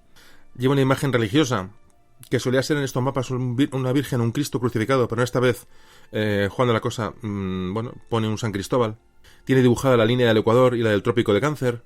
También tiene dibujado el meridiano que pasa por las Azores, que fue la referencia geográfica para establecer, si os acordáis, la línea divisoria de cuando se repartieron España y Portugal la tierra a la hora de hacer sus viajes y sus descubrimientos. Eso lo hablamos ya el Tratado de Tordesillas, lo comentamos en programas anteriores. Por eso os recomiendo que el tema de Cristóbal Colón, el tema de la Vuelta al Mundo, pues si lo podéis escuchar antes de este podcast, lo habéis escuchado ya, pues mucho mejor, porque vais a entender mejor todas las cuestiones. Repito, salen representadas el meridiano del Tratado de Tordesillas. Aparecen multitud de rosas de los vientos para marcar direcciones. Y la decoración de este mapa es muy a la manera de las cartas portulanas mallorquinas que antes hemos comentado. Salen banderas, salen nombres de ciudades, salen dibujos de los reyes, salen, por ejemplo, los Reyes Magos. Me gustaría que le echarais un vistazo. En los bordes superior e inferior hay unas pequeñas escalas, y uno de lo veis es muy, muy pequeña, que son como unas escalas de leguas. Lo que pasa es que es un mapa que está elaborado de una manera poco ortodoxa. No se ha guardado la escala, sobre todo cuando representa la parte americana. La parte es mucho más grande, digamos, que en proporción que el resto del mapa. Hay mucha información mediterránea y la zona africana, es decir, que se ve que hay una influencia grande de algún mapa, de una carta portulana de esta que hemos comentado.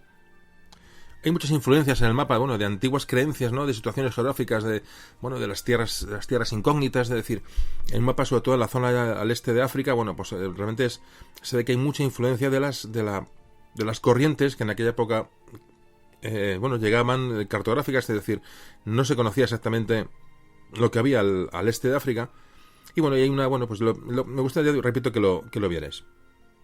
No aparece bien representada la península de la India, pero sí que ya se van incorporando los descubrimientos que hacen tanto Vasco Núñez de Balboa en el Pacífico y los descubrimientos que hacen Pizarro y Hernán Cortés en América, y ya se van incorporando a estos mapas, ya incluyendo este de Juan de la Cosa.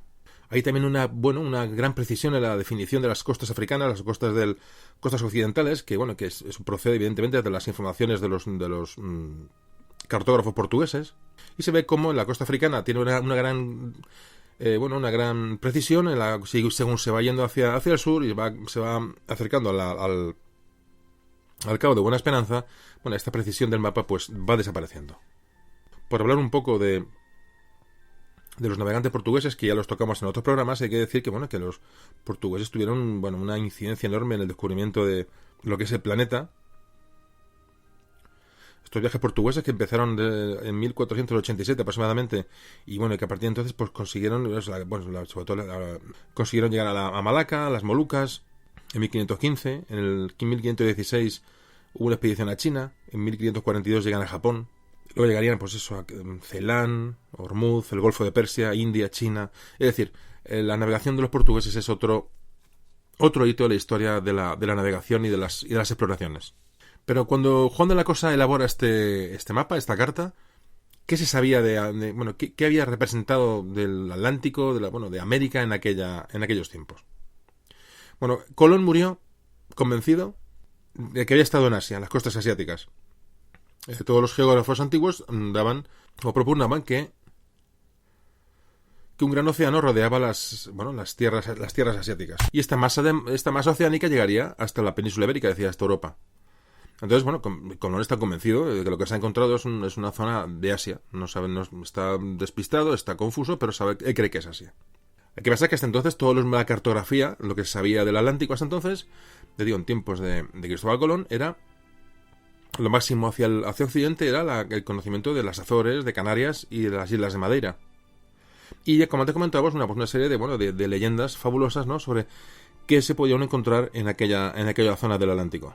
Hay multitud de fantasías y de teorías, y entre ellas está, por ejemplo, la ínsula de Brasil, que se colocaba muchas veces al oeste de Irlanda, fijaos, pero ya se hablaba de una ínsula de Brasil. Y otras veces esta ínsula de Brasil se colocaba al lado de las Azores. Y había leyendas que a esta isla solo podían llegar que héroes o elegidos. Esto es lo que se hablaba, me imagino, en todas las cantinas, ¿no?, de los puertos europeos, y estas historias recorrieron prácticamente toda Europa. Esta isla de Brasil ya aparece en algunos planos portulanos, mapas portulanos, aparece ya una isla en medio de la nada, al igual que otras islas que también se han colocado cerca de Irlanda. Aparecen en estos planos, realmente puede ser que imaginarios o no, una gran isla que se llama la isla de Antilla, que aparece la de Brasil, aparece la isla de Antilla, es decir, muchas veces también cerca de Irlanda, bien cerca de las Azores, es decir, aparecen una serie de tierras con muchas dudas, pero estas tierras ya aparecen en los mapas antiguos previos al descubrimiento de América. Había la leyenda de que en la isla de Antilla era la isla de 7 ciudades donde habían llegado en el siglo VIII el obispo de Oporto con otros 6 obispos portugueses huyendo de los musulmanes, y donde habían fundado 7 ciudades. Dentro de la leyenda también aparece la isla de San Brandán, una isla que siempre se situada muy en zonas más meridionales, muy cerquita del Ecuador, aunque en otros mapas también aparece muy cerca de Irlanda. decir, se sabe que cerca de Irlanda hay una isla. A lo mejor era Islandia, no sabemos. Fijaos, aquí la imaginación puede funcionar como queráis. Es decir, en Brasil, desde luego, es la parte más que más se acerca al continente europeo. Pues puede ser que alguien llegara allí, diera referencia de aquello y se pensara que era una isla. Aquí ya la imaginación puede volar, pero realmente no hay datos fehacientes que esta información fuera seria y que pueda ser tomada pues en serio realmente, ¿no? Lo que pasa es que no sabemos qué información le llegó a Colón. Realmente, le digo, el podcast de Colón tratamos este tema un poquito en profundidad, pero no me digas que es muy interesante. Otras islas legendarias del Atlántico pues son Drog, Scotland, Friesland, Icaria. Es decir, hay un montón de islas que podemos ver en las leyendas atlánticas. Son territorios, realmente de fantasía, y que aún después del viaje de Colón siguen apareciendo en muchos mapas. O sea, no se bajan, no se apean de la burra, y siguen apareciendo estas islas fantásticas o legendarias, incluso ya después del descubrimiento, de la toma de contacto en América. De hecho, muchas de las ciudades y zonas tomaron el nombre de estas islas, de estas ciudades, de estas ubicaciones geográficas legendarias, es decir, bautizaban geográficamente lugares con nombres legendarios. Pero en la carta, el mapa de Juan de la Cosa, la información es prácticamente, la mayoría de la información es tomada en directo por él mismo o por cartógrafos muy cercanos a él.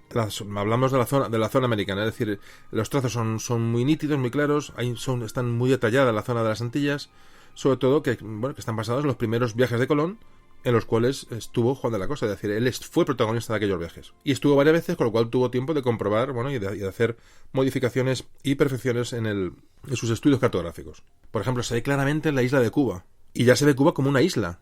Esto contrasta con esas opiniones de Colón, que consideraba que Cuba era el extremo de Asia y que no era una isla. Y como antes comentamos, que se lo hizo jurar a todos sus hombres que habían reconocido a Cuba como que no era insular. Luego hay muchas zonas al norte de las Antillas, que ya es de una manera, el dibujo ya es mucho más impreciso, es decir, le habían llegado información, pero realmente eran zonas prácticamente sin explorar. Es decir, estamos hablando del año 1500, es decir, 8 años después del descubrimiento de América, este hombre se decide hacer una carta, un mapa, representando los descubrimientos. Es decir, fijaos la importancia de este mapa y la influencia que tuvo en posteriores exploraciones. Es una auténtica joya. Repito, la he colgado en Facebook, la he colgado en la página web, y me gustaría que le echarais un vistazo si podíais antes para imaginaros de lo que estamos hablando. Es realmente una auténtica joya. En este mapa, al sur de las Antillas, está señalado el tercer viaje de Colón, luego el de Ojeda, el de Américo Vespucio, y pone una serie de referencias, los descubrimientos que hizo Yáñez Pinzón, y ya Juan de la Cosa sugiere de alguna manera que esas tierras descubiertas, en tanto el norte como el sur, podían estar unidas formando un solo continente. Porque en el mapa, si os fijáis y lo veis, aunque esa efigie que aparece en la parte superior, la parte oeste, según cómo se coloca el mapa, si ponemos el mapa atravesado a la izquierda, aparece una efigie que tapa parte del mapa, y se habla que esto es una pequeña licencia que se tomó, un truco para permitir el no mojarse y decir que pudiera haber un paso marítimo en Centroamérica. Es decir, tapó esa zona, digamos, adrede, eso lo han dicho historiadores, para no mojarse. Es decir, él tenía la duda en sí por la zona de Panamá podría haber hubiera la posibilidad de que hubiera un estrecho que comunicara el Atlántico con otro océano. Por eso coloca allí una efigie que es la que pues tapa esa parte del mapa. Es un documento clave, un mapa que va a marcar un antes y un después, porque a partir de este mapa, digamos, la escuela sevillana cartográfica ya no va a dar lugar a la imaginación ni a la elaboración de cartas aproximadas, de alguna manera es una referencia, y sobre esta carta se va a ir retomando información y se va a ir mejorando y se va a ir construyendo la cartografía del Nuevo Mundo. Realmente es muy importante la carta o el mapa de Juan de la Cosa. Bueno, más o menos hemos descrito el mapa. Repito, me gustaría que lo vierais.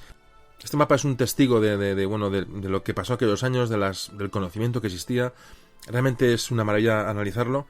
Repito, me gustaría que lo hicierais así. Y ya vamos a pasar a otro tema. Vamos a ver de esta carta cuál es su historia. Porque evidentemente desde que Juan de la Cosa la elabora, pues tiene un proceso hasta que va a parar a manos de los museos que la han mostrado, en este caso del Museo Naval de Madrid. Vamos a hablar de ello.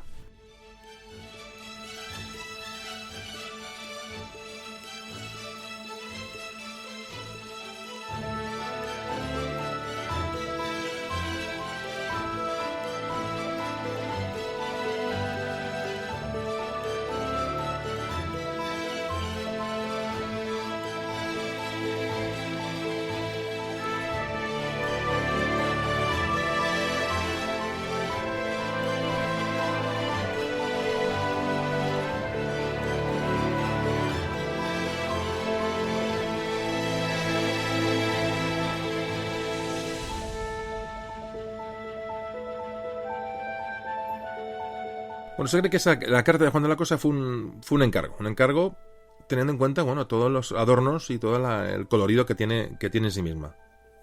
Su objetivo era mostrar de luego las tierras descubiertas y relacionarlas, bueno, de alguna manera geográficamente, ubicarlas con relación a la Europa conocida, al mundo conocido. Se cree que lo más probable es que la carta fuera hecha para que el arzobispo Fonseca, que era encargado de organizar los viajes a las Indias, pues pudiera enseñar a los reyes católicos una visión global, bueno, de los descubrimientos realizados hasta el momento y poder centrar un poco los éxitos que se iban, o los logros que se iban consiguiendo. Hay quien dice que esa información tan enorme que tiene la carta, lo que es fuera de lo que es la descripción americana, se cree que fue proporcionada por este obispo a Juan de la Cosa para que me le ayudó a confeccionar el resto de la carta para hacerla mucho más perfecta, mucho más amplia. Y todo esto, evidentemente, no va en detrimento de Juan de la Cosa, que, bueno, evidente que era un grandísimo cartógrafo, era un explorador, un hombre de la época. Es una carta que está firmada y datada por él, y es muy significativo que el arzobispo Fonseca elige a Juan de la Cosa para elaborar esta carta, cuando realmente había otros cartógrafos, otros navegantes de mucha fama, de mucho prestigio en Sevilla en aquel momento, como era Américo Vespucio, Martín Alonso Pinzón, el Díaz de Solís. Es decir, el que Juan de la Cosa realizara esta carta con ese lujo de detalle, es decir, con una carta encargada, quiere decirse que era uno de los cartógrafos que en ese momento gozaban de mayor prestigio. Evidentemente es lo que nos ha llegado. Puede haber mapas que se han perdido, no es que puede haber, que es seguro que hay cartografía perdida, destruida, etcétera. Pero lo que sí es seguro es que si a Juan de la Cosa se le encarga hacer esta carta con esta calidad, con ese detalle, con ese lujo de detalle, quiere decir que era uno de las personas, uno de los, de alguna manera, científicos, ya podemos llamarlo así, de mayor renombre en la época. Pedro Mártir de Anglería, que es un personaje de la época, habla de la carta y dice así: fui a verme con el prelado de Burgos, que es el arzobispo Fonseca, patrono de estas navegaciones. Encerrándonos en una habitación, tuvimos en las manos muchos indicadores de estas cosas, una esfera sólida con estos descubrimientos y muchos pergaminos que los marinos llaman cartas de marear. De entre todas conservan como más recomendables las que compuso aquel Juan de la Cosa, compañero de Ojeda. Bueno, pues se puede deducir de todo esto que esta carta estuvo en poder del arzobispo Fonseca hasta que murió, pero a partir de ella se le pierde la pista y parece ser que desaparece del territorio español. No se sabe nada desde esta fecha.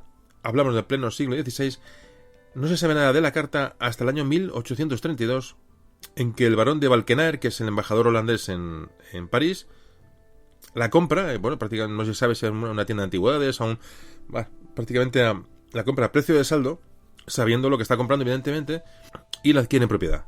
Parece que este holandés, la muestra entre sus amistades. Es un elemento muy, muy valioso y muy conocido, en aquellos niveles culturales, en aquellos foros, ¿no?, de cultura de la época, hasta el punto de que hay, muy pocos años después, en 1837, Ramón de la Sagra ya había reproducido la parte de América que se representa en este mapa, la copia o la calca y titula así, le dice: parte correspondiente a la América de la Carta General de Juan de la Cosa, piloto en el segundo viaje de Cristóbal Colón en 1495 y en la expedición de Alonso de Ojeda en 1499, calcada sobre la original que posee el señor barón de Valkenaer, para servir de ilustración a la historia política y natural de la isla de Cuba, por don Ramón de la Sagra, París, 1837. Es decir, es una carta que ya circula en los ámbitos culturales más elitistas. Ramón de la Sagra la llega a calcar, es decir, se sabe la importancia de este documento, ya hay constancia de que hay una carta que es valiosa, y en 1853 esta colección, esta biblioteca del diplomático holandés, se pone a la venta por sus herederos. Ramón de la Sagra advierte que esto se está realizando, esta venta, y avisa al Ministerio de la Marina Española que este mapa se va a poner a subasta, y recomienda que se adquiera y se quede en España. El Ministerio de Marina, al trasladar al gobierno español la petición, es decir, la urgencia en recuperar este documento, y comisionan a Ramón de la Sagra para que se persone en la subasta e intente recuperar el mapa. De la Sagra decía que el mapa de Juan de la Cosa era, textualmente, el más interesante bosquejo geográfico que nos ha legado la Edad Media. La carta finalmente se compró por 4.321 francos, es el precio exacto que se paga por la carta, y se expuso en la Sala de Descubrimientos del Museo Naval de Madrid. Se reforzó convenientemente y se expuso. Hay que decir que la carta de Juan de la Cosa, cuando en noviembre del 36 las tropas nacionales, se iban acercando a Madrid, el subsecretario de Marina recibió el encargo del gobierno de enviar la carta junto con otros objetos del museo a Valencia, donde estuvieron hasta finalizar la guerra. Y una vez acabada esta, volvieron al Museo Naval de Madrid. Y desde entonces, este mapa no ha salido prácticamente nunca del Museo Naval. Es su emplazamiento. Tengo aquí documentado que en 1952 salió para una exposición organizada por la Real Sociedad Geográfica de Madrid, pero en el propio Madrid. En el año 1958 se expone en una exposición del cuarto centenario de la muerte de Carlos V, también en Madrid, y en los años 70 viaja a Nueva York. Hay que decir que la carta todavía no ha sido restaurada. Pero también hay que decir que ha habido noticias últimamente, de hace muy pocos años, que la carta fue sacada de su sitio, para una exposición X, que pudo sufrir daños. Bueno, parece que algún daño ha sufrido al moverla de su lugar de su casa, realmente, que es el Museo Naval. Sí que parece ser, según me han comentado, que ha podido sufrir algún daño. No tanto como se ha llegado a comentar en alguna publicación, pero sí que la carta al moverse, pues evidentemente sufre deterioro por cambio de temperatura, cambio de humedad. Es decir, hablamos que es la piel de un animal, es una piel de animal sobre la que está dibujado este mapa.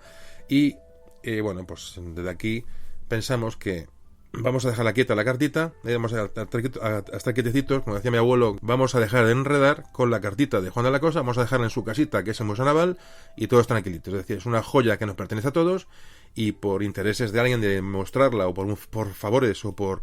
me da igual, que vamos a dejarla quietita. Un poquito el mensaje o la petición que llegó desde aquí, imagino que todos la acompañáis. El que quiere ir a verla, que vaya al Museo Naval, que creo que es la pieza más importante de este museo, y os digo que es una maravilla verla y contemplarla, de verdad. Entonces, como digo, vamos a dejarla quietita aquí, y que todos podamos verla y verla conservada en el estado mejor posible y en su estado original.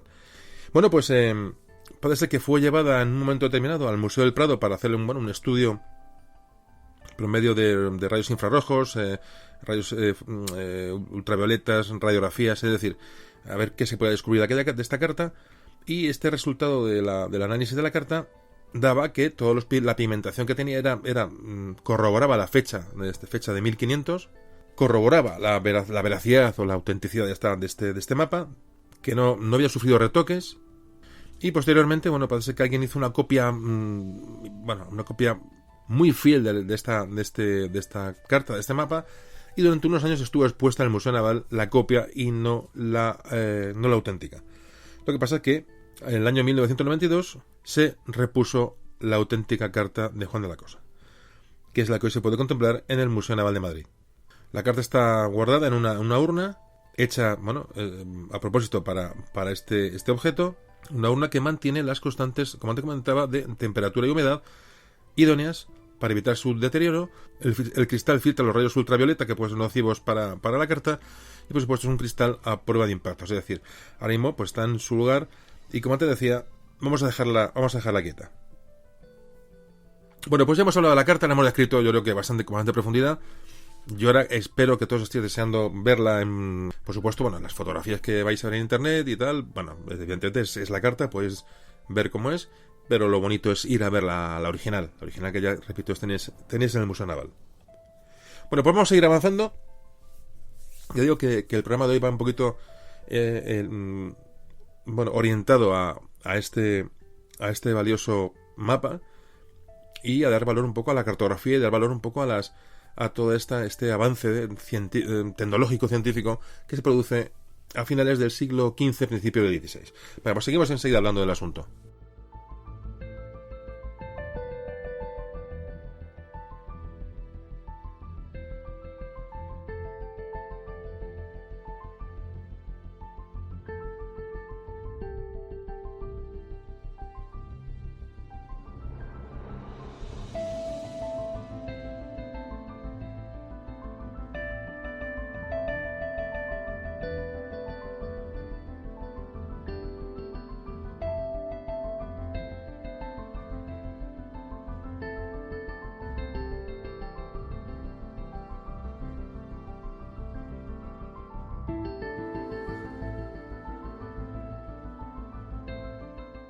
Bueno, aquí estamos otra vez. Vamos a continuar.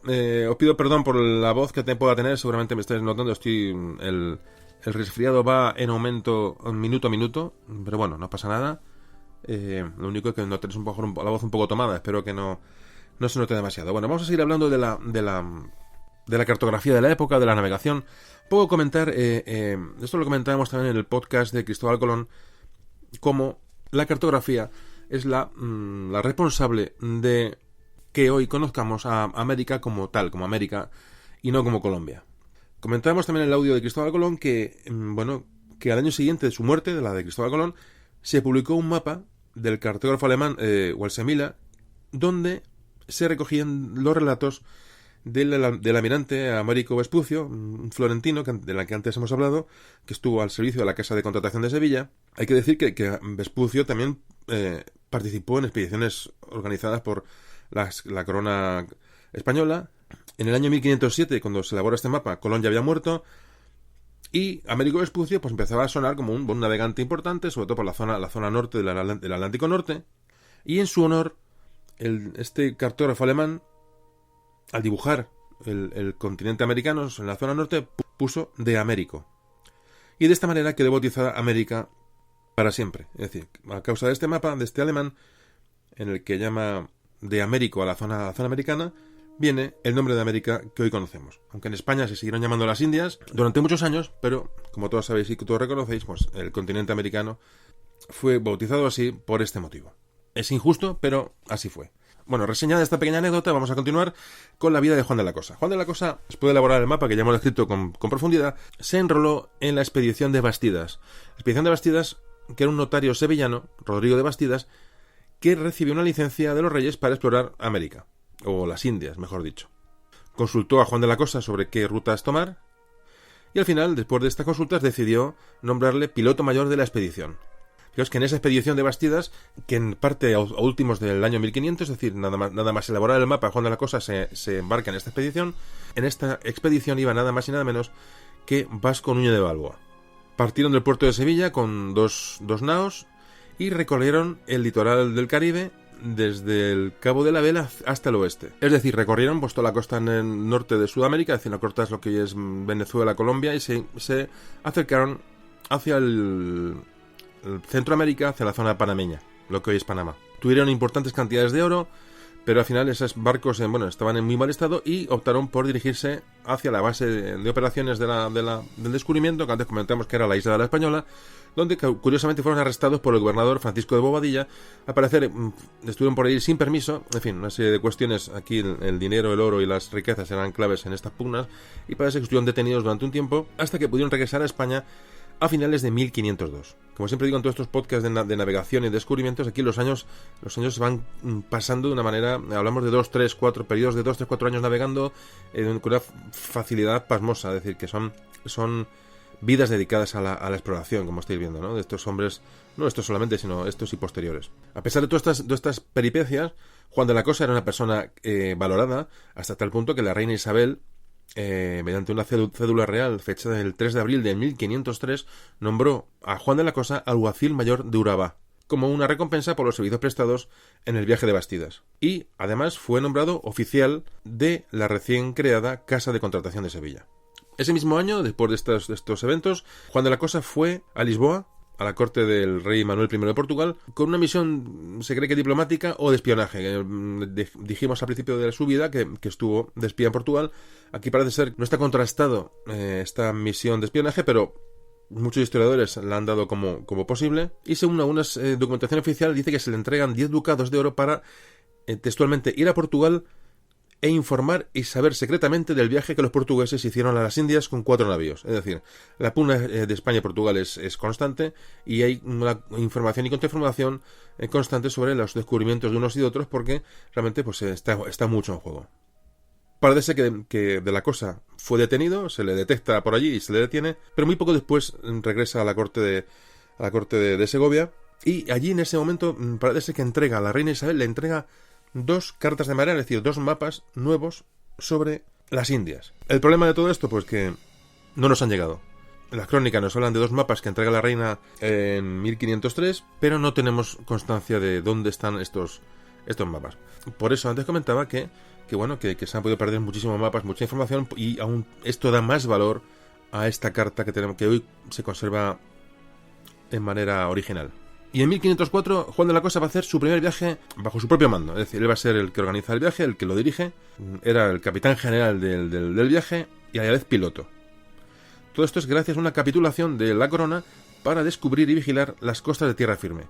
Ya tierra firme, es decir, ya se ha descubierto las islas, todas las Antillas, lo que se ha descubierto Cuba, se ha descubierto la Española, se ha descubierto todas las islas del Golfo de México, y ya se detecta que lo que es hoy la zona centroamericana, esa zona estrecha, se sabe que evidentemente es una zona que no tiene paso, o por lo menos aún no se ha descubierto, y se intuye que ya es una zona de lo que se llama tierra firme, es decir, no eran islas. Cuando hablamos de tierra firme, hablamos de una zona de terreno que ya no se considera insular. Bueno, pues se le manda a Juan de la Cosa a investigar toda esta zona centroamericana, va hacia allá con 4 naves armadas, recorre toda la costa norte de lo que hoy es Venezuela, entonces la isla Margarita, el Golfo de Urabá, llega hasta la zona de Cartagena de Indias, pasan por Jamaica, y parece que después de muchísimas penalidades, pues al final deciden regresar todos a la Española, donde estuvo 2 años. Regresa a la península en 1506 y recibe un premio de 50.000 maravedíes como recompensa a su labor. Es decir, constantemente tenemos informaciones de recompensas a Juan de la Cosa por su obra. Es decir, estamos hablando de un hombre muy especial, un hombre muy importante, primero porque realmente era un gran explorador, un gran científico, un buen navegante, y por supuesto por el legado que nos ha dejado de ese mapa del que estamos hablando constantemente. Francisco López de Gómara, en su Historia General de las Indias, escrita en 1552, que es una referencia muy próxima a la vida de Juan de la Cosa, nos relata lo siguiente sobre este viaje. Dice: Juan de la Cosa, vecino de Santa María del Puerto, piloto de Rodrigo de Bastidas, armó 4 carabelas con ayuda de Juan de Ledesma, de Sevilla y de otros, y con licencia del rey, porque se ofreció a domar los caribes de aquella tierra. Cuando hablamos de caribes se refiere a los indígenas llamados, esas tribus llamadas los caribes. Y sigue diciendo: fue pues a desembarcar a Cartagena, y creo que halló allí al capitán Luis Guerra, y entre ambos hicieron la guerra y mal que pudieron. Saltearon la isla de Codego, que cae a la boca del puerto, tomaron 600 personas, discurrieron por la costa pensando rescatar oro. Entraron en el Golfo de Urabá, y en un arenal halló Juan de la Cosa oro, que fue lo primero que de allí se presentó al rey. Llevaban muy llenos de gente los navíos, dieron vuelta a Santo Domingo, que ni hallaban rescate ni mantenimiento. Bueno, esta es cuando aquí la palabra rescate es, digamos, son riquezas, ¿no?, que se van adquiriendo. El rescate es el botines, es decir. Bueno, entonces hablan que ya, hacen la recorrida por la zona y vuelven a Santo Domingo, que se encontraba en la isla de la Española. En 1507 Juan de la Cosa va a hacer un segundo viaje que él mismo lleva. La casa de contratación le nombró para dirigir una pequeña flota de barcos que vigilarían las costas entre Cádiz y el Cabo de San Vicente por la proximidad de piratas. Y muy poco después inició otra travesía oceánica desde el puerto de Santa María, regresando al año siguiente. Por este viaje recibió 100.000 maravedís. Bueno, Juan de la Cosa es una persona importante, una persona que viajó a América, que se conozca al menos 7 veces. 2 con Cristóbal Colón y 5 veces por su propia cuenta o acompañando a otros exploradores. Estamos hablando de una persona, como antes comentábamos, muy importante en la época y que fue testigo prácticamente de este momento del descubrimiento de una manera, en primera persona, es decir, poco. Hablamos ya de 1508, cuando se reúne la Junta de Burgos. Es un momento en que el Fernando el Católico ya había muerto Isabel de Castilla. Fernando el Católico hace una junta junto a Vicente Yáñez Pinzón, Juan Díaz de Solís y Américo Vespucio, que eran, reúnen a los mejores navegantes con los que contaba en ese momento la corona española, para discutir un proyecto que intentaría encontrar un paso marítimo hacia Asia. Es decir, atravesar América, encontrar un estrecho, encontrar un paso para poder navegar hacia el oeste. Aquí en esta junta participó Juan de la Cosa. Estamos hablando de un hombre muy importante. En esta Junta de Burgos, a modo ya de información histórica, Juan de la Cosa representa a Alonso de Ojeda, con el que había navegado años antes, para dirimir qué zonas se gobernaban en tierra firme, es decir, un reparto de tierras en tierra firme. Una zona que hoy sería Centroamérica del Sur y norte de Colombia, aproximadamente. Entonces, la corona española decidió dividir la tierra firme, es decir, la zona que ya se sabía que no era isla, en 2 gobernaciones. Una era Veragua, que es esta zona que sería, digamos, lo que hoy es América del Central al sur, y otra zona denominada Nueva Andalucía, que es, digamos, pues muy al norte de Colombia. Es decir, ya empiezan a establecerse zonas de influencia, gobernaciones, todo esto mucho antes, evidentemente, de lo que serán luego los virreinatos en América. Es decir, estamos a la primera distribución territorial que se empieza a hacer en América, se hace en tierra firme, y en todo este reparto pues aparece también Juan de la Cosa. Y en un segundito hablamos del último viaje que va a realizar Juan de la Cosa. Enseguida lo hablamos.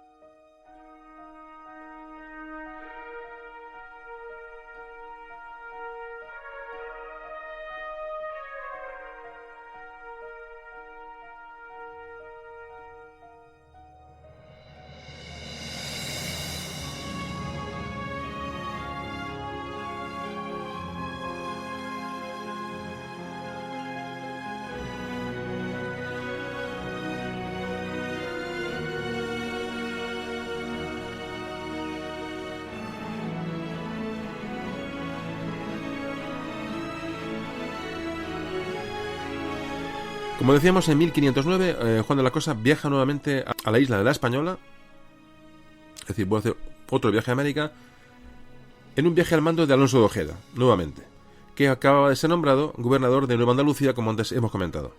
Juan de la Cosa recibió de la corona el cargo de teniente gobernador y una importante ayuda económica para instalarse allí en Nueva Andalucía con su familia.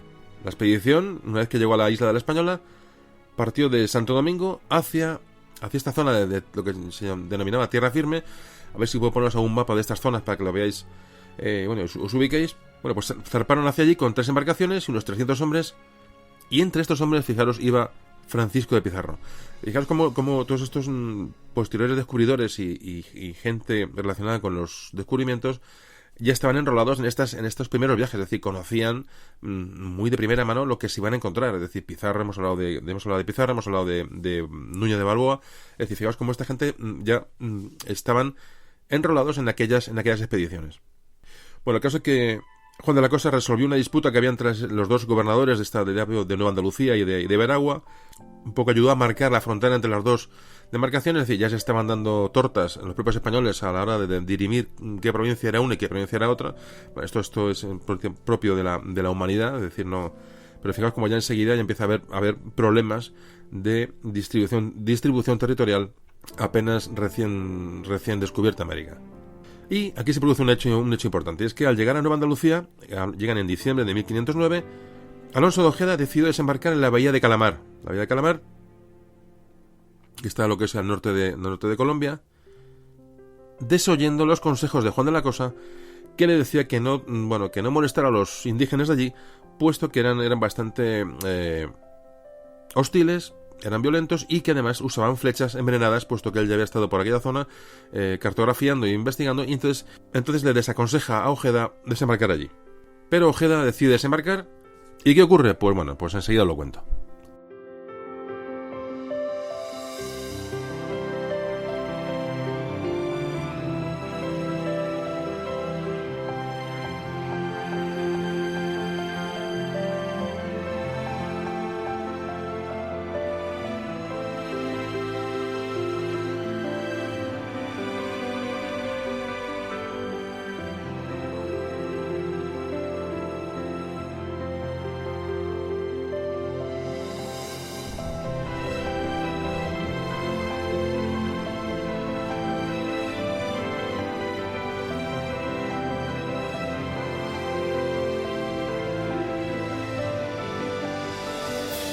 La expedición de Ojeda y Juan de la Cosa se acercan a tierra, en esta bahía de Calamar, y se ven envueltos nada más desembarcar en un combate con los indígenas, que parece que son derrotados, son puestos en fuga, y Alonso de Ojeda lo que decide es perseguirles hacia su población, es decir, se mete selva adentro para perseguir a estos indígenas un poblado, se llamaba el poblado de Turbaco, que hoy es Colombia. Bueno, pues aquí se produce el desenlace, es decir, al llegar al poblado, Alonso de Ojeda, Juan de la Cosa y varios hombres más fueron atacados en una emboscada, fueron sorprendidos por los indígenas, disparando las famosas flechas envenenadas de las que avisaba ya Juan de la Cosa. La cuestión es que Juan de la Cosa cayó muerto, así como la gran mayoría de los hombres de la expedición. Solamente Ojeda y algún hombre más logró huir y salir de aquella emboscada. Aquí murió Juan de la Cosa. Al volver Ojeda a la bahía de Calamar, se encontró con otra expedición española que estaba anclando en ese momento y, enterados de los hechos de esta emboscada, decidieron, pues dar un castigo a los indígenas que habían realizado esta matanza y se dirigieron hacia el poblado de Turbaco, que prácticamente arrasaron en su totalidad. Bueno, pues hasta aquí es la historia de Juan de la Cosa. Posteriormente, digamos, la muerte, pues propia de un explorador, ¿no? De un hombre de acción, un hombre, pues como era aquella época. Evidentemente se perdían grandes talentos, ¿no? Bueno, a causa de estas intervenciones en lugares que realmente pues eran peligrosos. Varios cronistas del siglo XVI, coetáneos de Juan de la Cosa, resaltaron sus grandes cualidades náuticas. Por ejemplo, Pedro Martí de Anglería, del que antes hablábamos, le denominó como egregio y experto naviero de aquellas playas. Gonzalo Fernández de Oviedo le define como muy excelente hombre de la mar. López de Gómara le califica como experto marinero. Bartolomé de las Casas dice: Juan de la Cosa, vizcaíno, que por entonces era el mejor piloto que por aquellos mares había. ¿Ves? Bartolomé de las Casas le califica de vizcaíno, que antes que indujo a este famoso error que antes comentábamos, cuando Juan de la Cosa parece ser que era de Santoña. Bueno, pues posteriormente, ya el año del 2006, prácticamente ayer, pues el Instituto Social de la Marina votó un buque hospital bautizado como Juan de la Cosa. Y en el año 2010, con motivo del 500 aniversario de su muerte, Juan de la Cosa murió en 1510, pues se realizaron muchos actos conmemorativos, sobre todo en su tierra natal, en Cantabria, Andalucía, es decir, se recordó a Juan de la Cosa a los 500 años de su muerte. Bueno, pues hasta aquí ha llegado el programa de hoy. Ya, espero que os haya gustado. Y ya vamos hacia las consideraciones finales, que las vamos a ver en un momentito y va a acabar el podcast.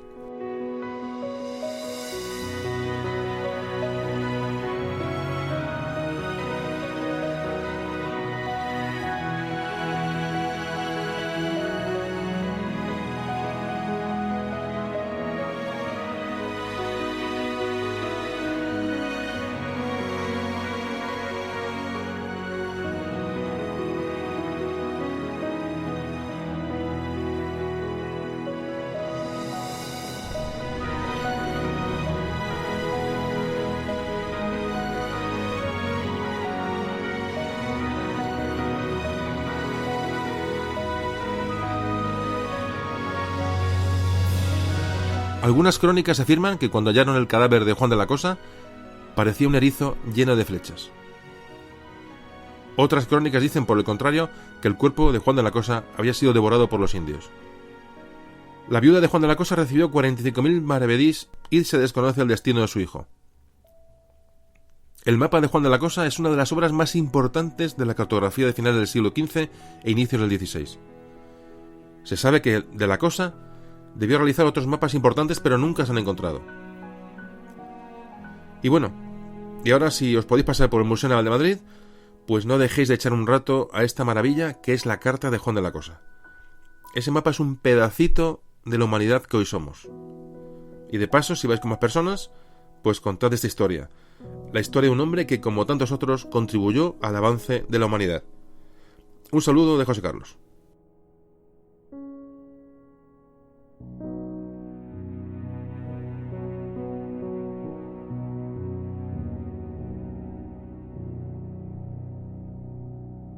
Memorias de un tambor.